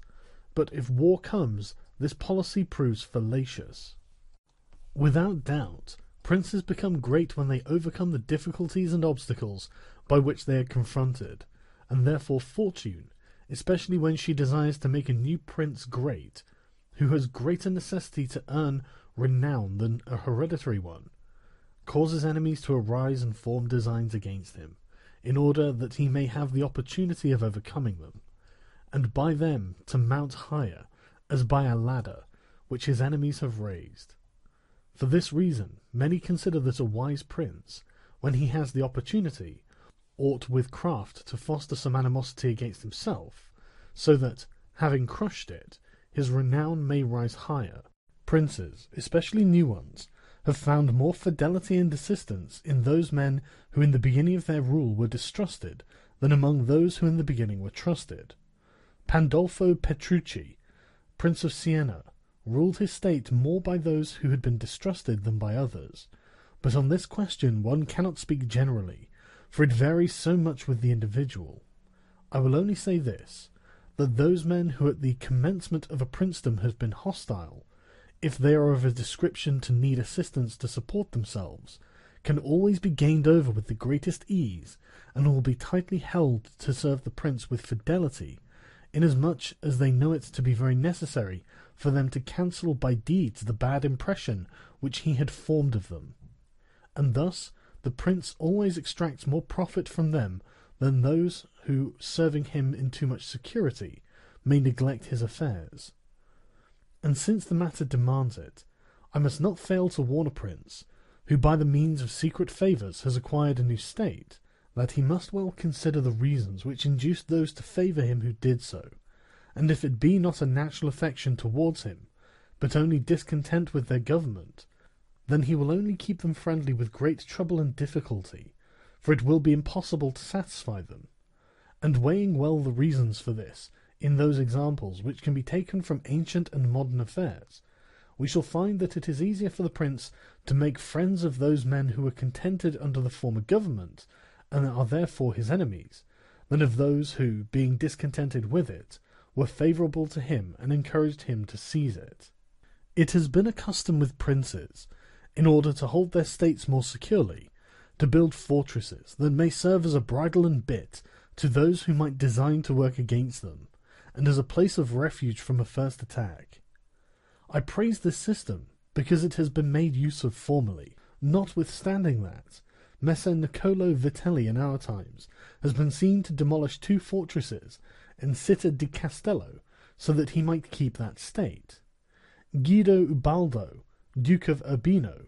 on returning to his dominion, whence he had been driven by Cesare Borgia, raised to the foundations all the fortresses in that province, and considered that without them it would be more difficult to lose it. The Bentivogli, returning to Bologna, came to a similar decision. Fortresses, therefore, are useful or not according to circumstances. If they do you good in one way, they injure you in another. And this question can be reasoned thus. The prince who has more to fear from the people than from foreigners ought to build fortresses. But he who has more to fear from foreigners than from the people ought to leave them alone. The castle of Milan, built by Francesco Sforza, has made and will make more trouble for the house of Sforza than any other disorder in the state. For this reason, the best possible fortress is not to be hated by the people, because although you may hold the fortresses, yet they will not save you if the people hate you. For there will never be wanting foreigners to assist a people who have taken arms against you. It has not been seen in our times that such fortresses have been of any use to a prince, unless to the Count of Forli, when the Count Girolamo, her consort, was killed, for by that means she was able to withstand the popular attack and wait for assistance from Milan, and thus recover her state, and the posture of affairs was such at the time that the foreigners could not assist the people. But the fortresses were of little value to her afterwards, when Cesare Borgia attacked her, and when the people, her enemy, were allied with foreigners. Therefore it would have been safer for her, both then and before, not to have been hated by the people than to have had the fortresses. All these things considered, then,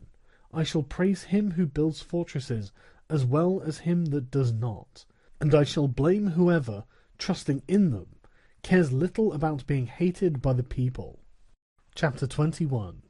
How a prince should conduct himself so as to gain renown. Nothing makes a prince so much esteemed as great enterprises and setting a fine example. We have in our time Ferdinand of Aragon, the present King of Spain. He can almost be called a new prince, because he has risen by fame and glory from being an insignificant king to being the foremost king in Christendom.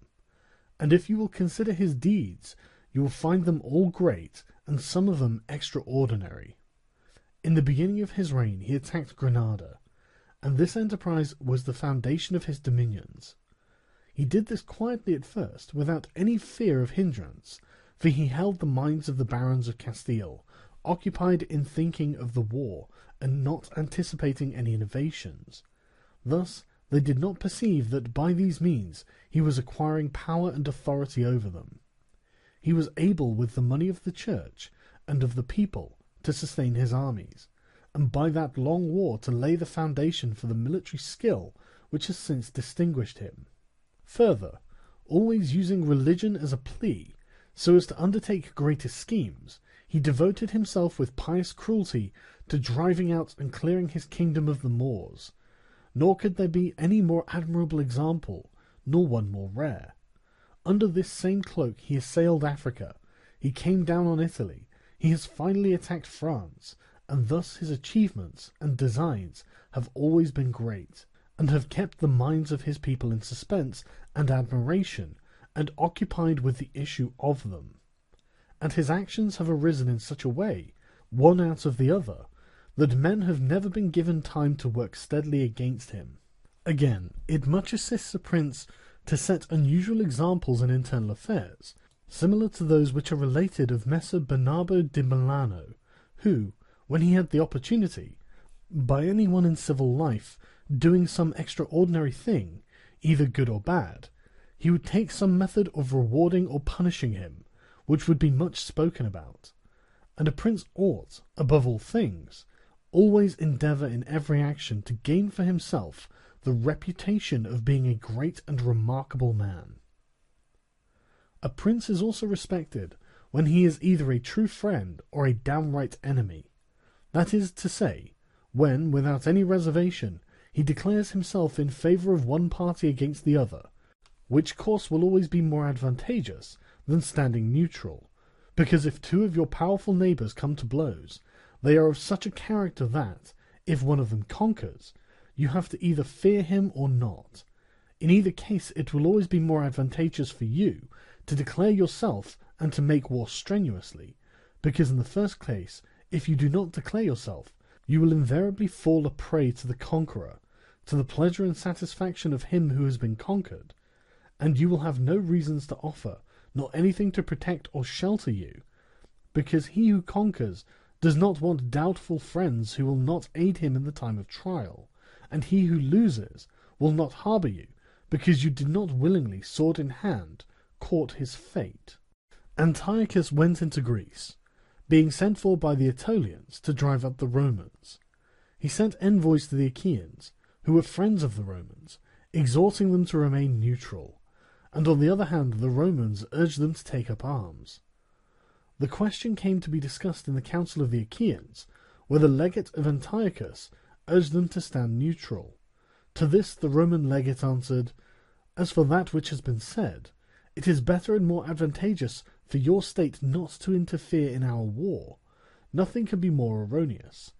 because by not interfering you will be left, without favour or consideration, the guerdon of the conqueror. Thus it will always happen that he who is not your friend will demand your neutrality, whilst he who is your friend will entreat you to declare yourself with arms. And irresolute princes, to avoid present dangers, generally follow the neutral path, and are generally ruined. But when a prince declares himself gallantly in favour of one side,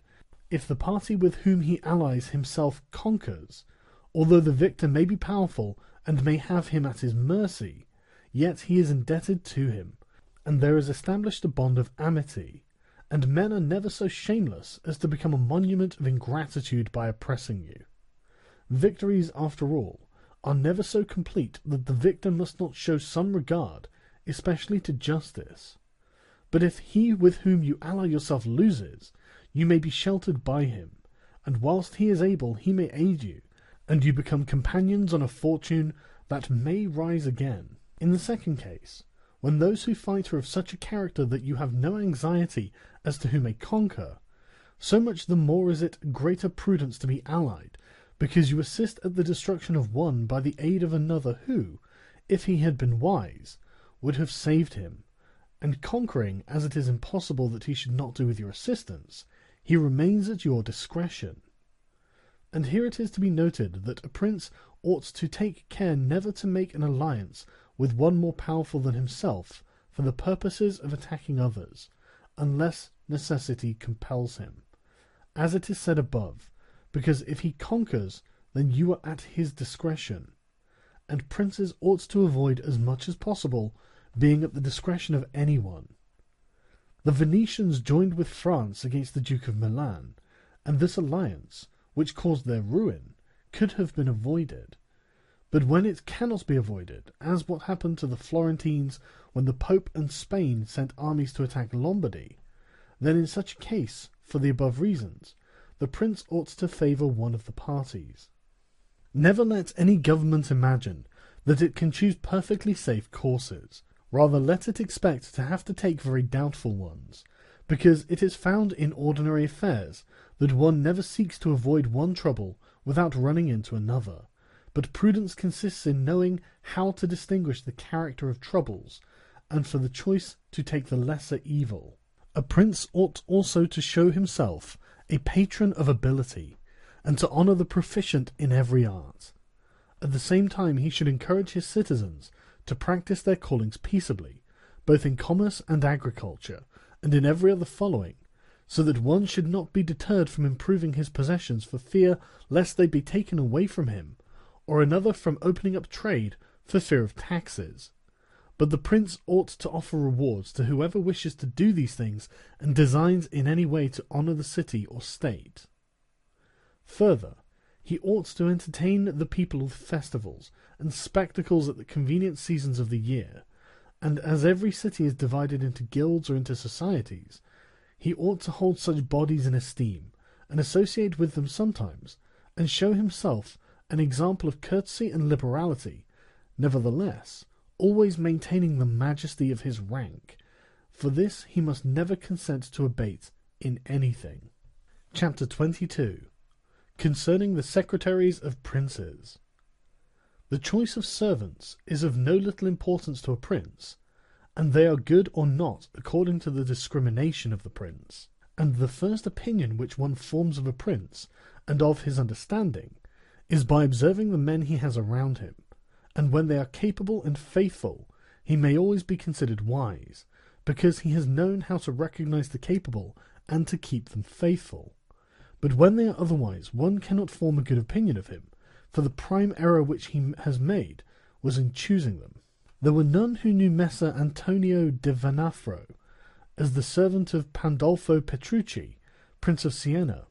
who would not consider Pandolfo to be a very clever man in having Venafro for his servant,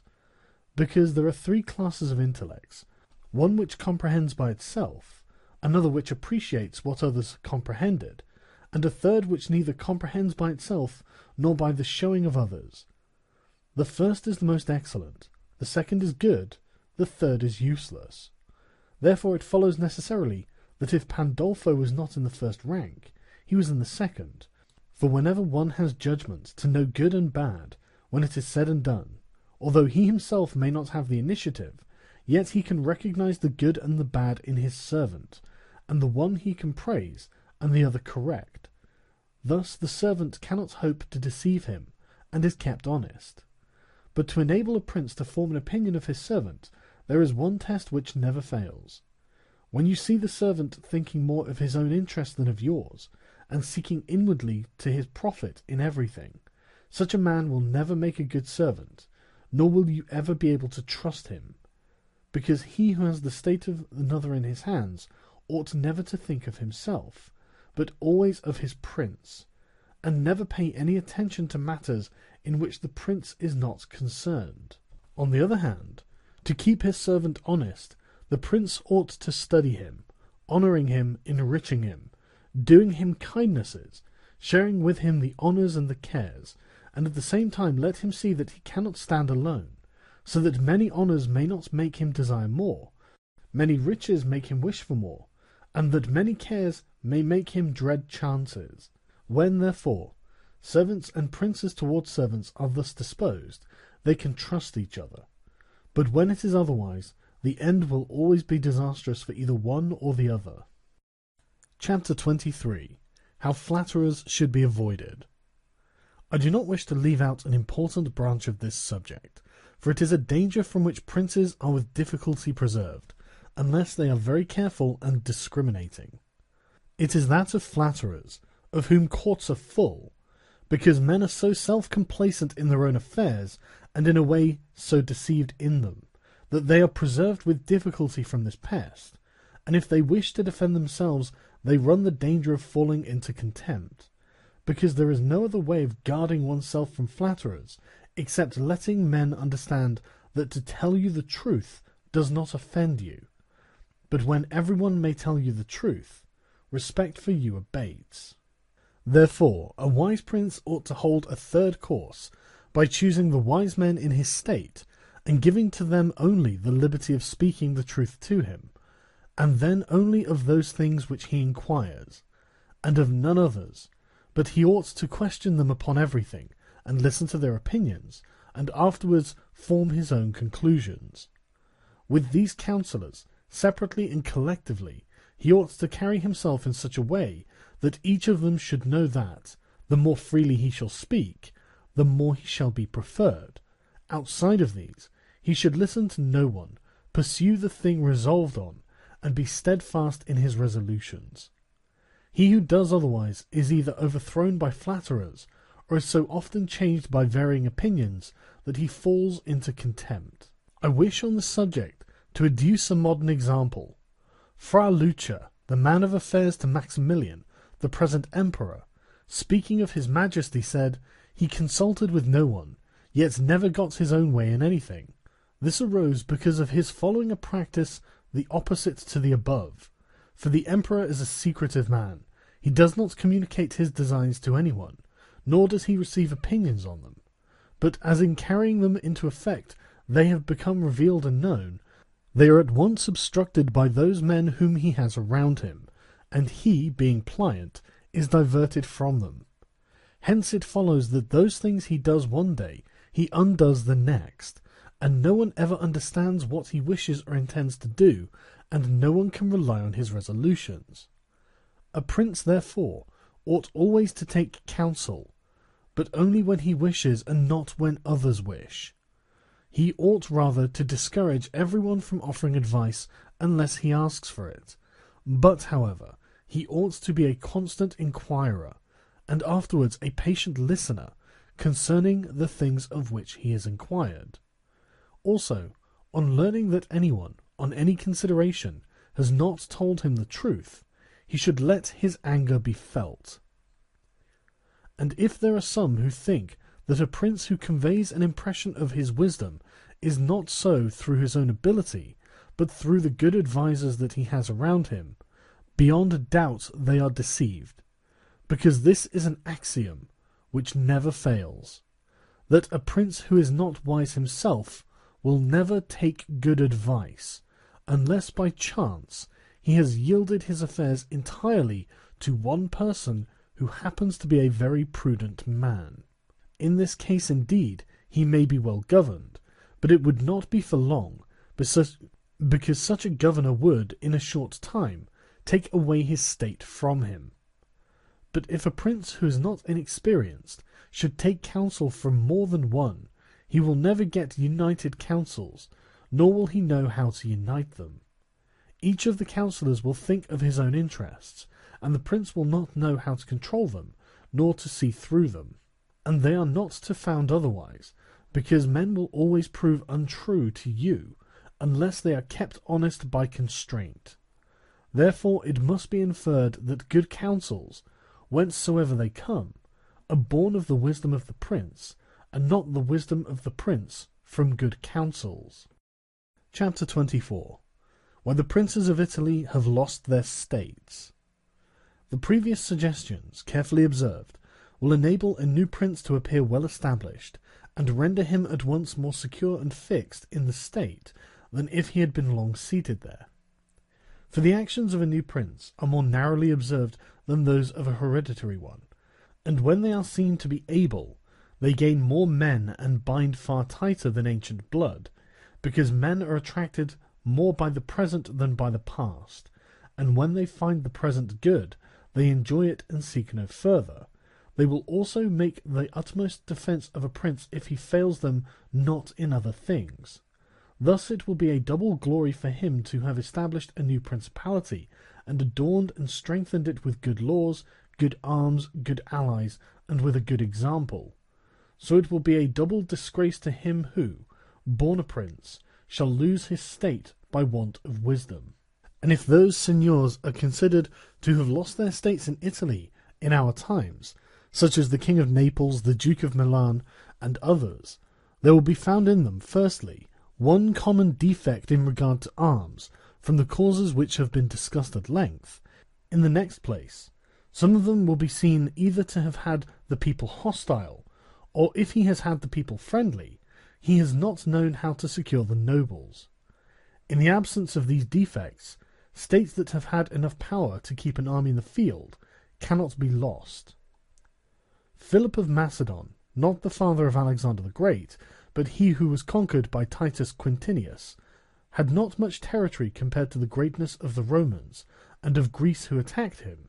yet, being a warlike man who knew how to attract the people and secure the nobles, he sustained the war against his enemies for many years, and if in the end he lost the dominion of some cities, nevertheless he retained the kingdom. Therefore do not let our princes accuse fortune for the loss of their principalities after so many years' possession, but rather their own sloth, because in quiet times they never thought that there could be a change. It is a common defect in man not to make any provision in the calm against a tempest, and when afterwards the bad times came, they thought of flight and not defending themselves, and they hoped that the people, disgusted with the insolence of the conquerors, would recall them. This course, when others fail, may be good, but it is very bad to have neglected all other expedients for that, since you would never wish to fall because you trusted to be able to find someone later on to restore you. This again either does not happen, or, if it does, it will not be for your security, because that deliverance is of no avail which does not depend upon yourself. Those only are reliable, certain, and durable that depend on yourself and your valour. Chapter 25. What fortune can effect in human affairs, and how to withstand her. It is not unknown to me how many men have had, and still have, the opinion that the affairs of the world are in such wise governed by fortune and by God, that men with their wisdom cannot direct them, and that no one can even help them, and because of this they would have us believe that it is not necessary to labour much in affairs, but to let chance govern them. This opinion has been more credited in our times, because of the great changes in human affairs which have been seen, and may still be seen every day, beyond all human conjecture. Sometimes pondering over this, I am in some degree inclined to their opinion. Nevertheless, not to extinguish our free will, I hold it to be true that fortune is the arbiter of one half of our actions, but that she still leaves us to direct the other half, or perhaps a little less. I compare her to one of those raging rivers, which when in flood overflows the plains, sweeping away trees and buildings, bearing away the soil from place to place. Everything flies before it, all yield to its violence, without being able in any way to withstand it. And yet, though its nature be such, it does not follow therefore that men, when the weather becomes fair, shall not make provision, both with defences and barriers, in such a manner that, rising again, the waters may pass away by canal, and their force be neither so unrestrained nor so dangerous. So it happens with fortune, who shows her power where valour has not prepared to resist her, and thither she turns her forces where she knows that barriers and defences have not been raised to constrain her. And if you will consider Italy, which is the seat of these changes, and which has given to them their impulse, you will see it to be an open country without barriers, and without any defence. For if it had been defended by proper valour, as are Germany, Spain, and France, either this invasion would not have made the great changes that it has made, or it would not have come at all. And this I consider enough to say concerning resistance to fortune in general. But confining myself more to the particular, I say that a prince may be seen happy today and ruined tomorrow, without having shown any change of disposition or character. This, I believe, arises firstly from causes that have already been discussed at length, namely, that the prince who relies entirely on fortune is lost when it changes. I believe also that he will be successful who directs his actions according to the spirit of the times, and that he whose actions do not accord with the times will not be successful. Because men are seen in affairs that lead to the end which every man has before him, namely, glory and riches, to get there by various methods, one with caution, another with haste, one by force, another by skill, one by patience, another by its opposite, and each one succeeds in reaching the goal by a different method. One can also see of two cautious men, the one attain his end and the other fail, and similarly, two men by different observances are equally successful, the one being cautious, the other impetuous. All this arises from nothing else than whether or not they conform in their methods to the spirit of the times. This follows from what I have said, that two men working differently bring about the same effect, and of two working similarly, one attains his object and the other does not. Changes in a state also issue from this, for if to one who governs himself with caution and patience, time and affairs converge in such a way that his administration is successful, his fortune is made. But if time and affairs change, he is ruined if he does not change his course of action. But a man is not often found sufficiently circumspect to know how to accommodate himself to the change, both because he cannot deviate from what nature inclines him to do, and also because, having always prospered by acting in one way, he cannot be persuaded that it is well to leave it, and therefore the cautious man, when it is time to turn adventurous, does not know how to do it. But he had changed his conduct with the times fortune would not have changed. Pope Julius II went to work impetuously in all his affairs,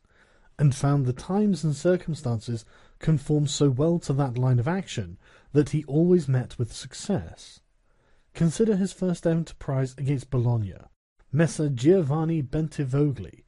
being still alive. The Venetians were not agreeable to it,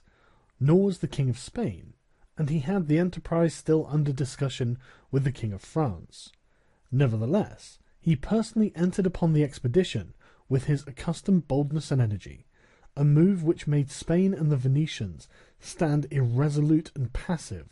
the latter from fear, the former from desire to recover the kingdom of Naples. On the other hand, he drew after him the King of France, because that king, having observed the movement, and desiring to make the Pope his friend, so as to humble the Venetians, found it impossible to refuse him. Therefore Julius, with his impetuous action, accomplished what no other pontiff with simple human wisdom could have done. For if he had waited in Rome until he could get away, with his plans arranged and everything fixed, as any other pontiff would have done, he would never have succeeded, because the King of France would have made 1,000 excuses, and the others would have raised 1,000 fears. I will leave his other actions alone, as they were all alike, and they all succeeded, for the shortness of his life did not let him experience the contrary. But if circumstances had arisen which required him to go cautiously, his ruin would have followed, because he would never have deviated from those ways to which nature inclined him. I conclude, therefore, that fortune being changeful, and mankind steadfast in their ways, so long as the two are in agreement, men are successful, but unsuccessful when they fall out. For my part, I consider that it is better to be adventurous than cautious, because fortune is a woman, and if you wish to keep her under, it is necessary to beat and ill-abuse her, and it is seen that she allows herself to be mastered by the adventurous, rather than by those who work more coldly. She is, therefore, always, womanlike, a lover of young men, because they are less cautious, more violent, and with more audacity to command her. Chapter 26. An exhortation to liberate Italy from the barbarians. Having carefully considered the subject of the above discourses, and wondering within myself whether the present times were propitious to a new prince, and whether there were elements that would give an opportunity to a wise and virtuous one to introduce a new order of things that would do honour to him and good to the people of this country, it appears to me that so many things concur to favour a new prince that I never knew a time more fit than the present. And if, as I said, it was necessary that the people of Israel should be captive so as to make manifest the ability of Moses, that the Persians should be oppressed by the Medes so as to discover the greatness of the soul of Cyrus, and the Athenians should be dispersed as to illustrate the capabilities of Theseus, then at the present time, in order to discover the virtue of an Italian spirit, it was necessary that Italy should be reduced to the extremity that she is in now, that she should be more enslaved than the Hebrews, more oppressed than the Persians, more scattered than the Athenians, without head, without order, beaten, despoiled, torn, overrun, and to have endured every kind of desolation. Although lately some spark may have been shown by one, which made us think he was ordained by God for our redemption,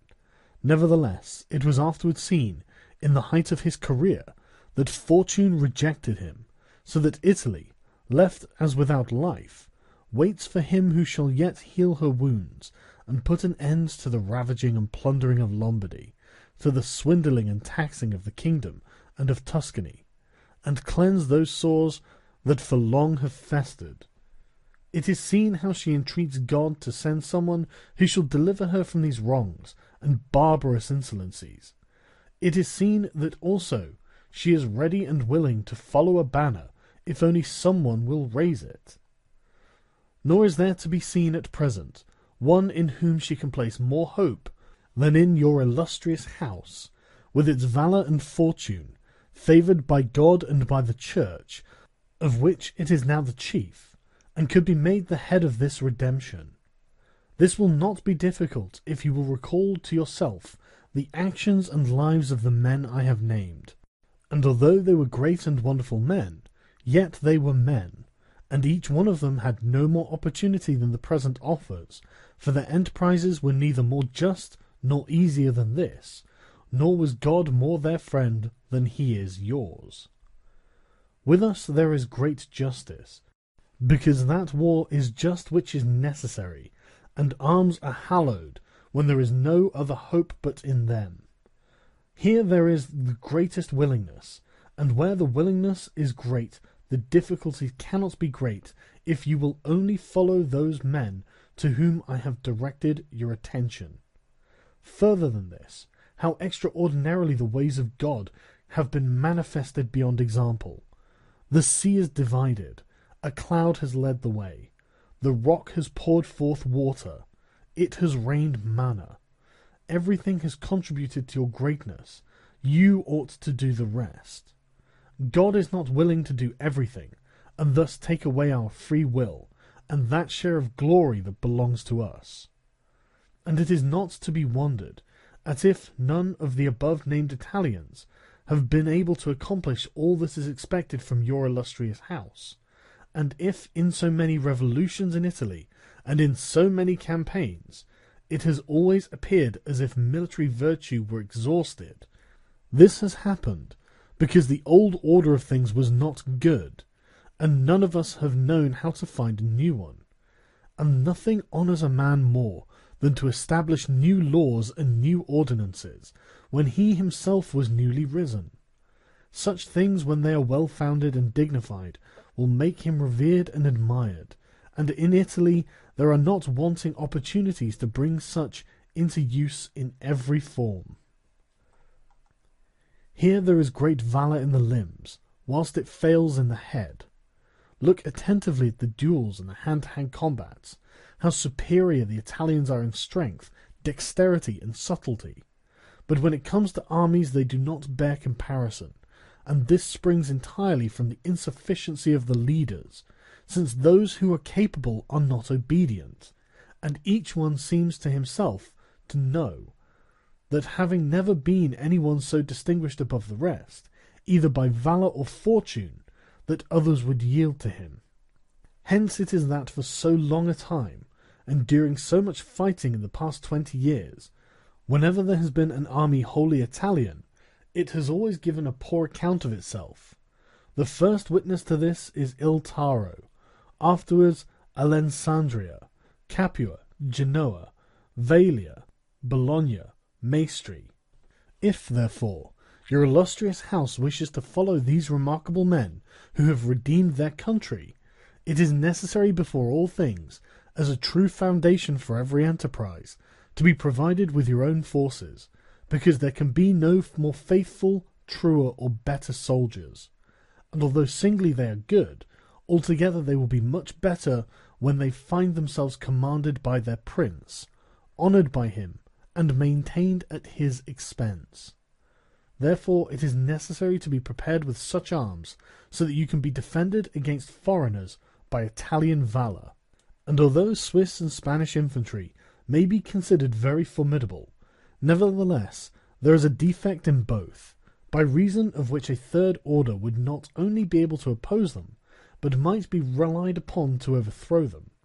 For the Spaniards cannot resist cavalry, and the Switzers are afraid of infantry whenever they encounter them in close combat. Owing to this, as has been and may again be seen, the Spaniards are unable to resist French cavalry, and the Switzers are overthrown by Spanish infantry, and although a complete proof of the latter cannot be shown, nevertheless there was some evidence of it at the Battle of Ravenna, when the Spanish infantry were confronted by German battalions who follow the same tactics as the Swiss. When the Spaniards, by agility of body and with the aid of their shields, got in under the pikes of the Germans and stood out of danger, able to attack while the Germans stood helpless, and if the cavalry had not dashed up, all would have been over with them. It is possible, therefore, knowing the defects of both these infantries, to invent a new one, which will resist cavalry and not be afraid of infantry. This need not create a new order of arms, but a variation upon the old, and these are the kind of improvements which confer reputation and power upon a new prince. This opportunity, therefore, ought not to be allowed to pass for letting Italy at last see her liberator appear, nor can one express the love with which he would be received in all those provinces which have suffered so much from these foreign scourings. With what thirst for revenge, with what stubborn faith, with what devotion, with what tears. What door would be closed to him? Who would refuse obedience to him? What envy would hinder him? What Italian would refuse him homage? To all of us this barbarous dominion stinks. Let, therefore, your illustrious house take up this charge, with that courage and hope with which all just enterprises are undertaken,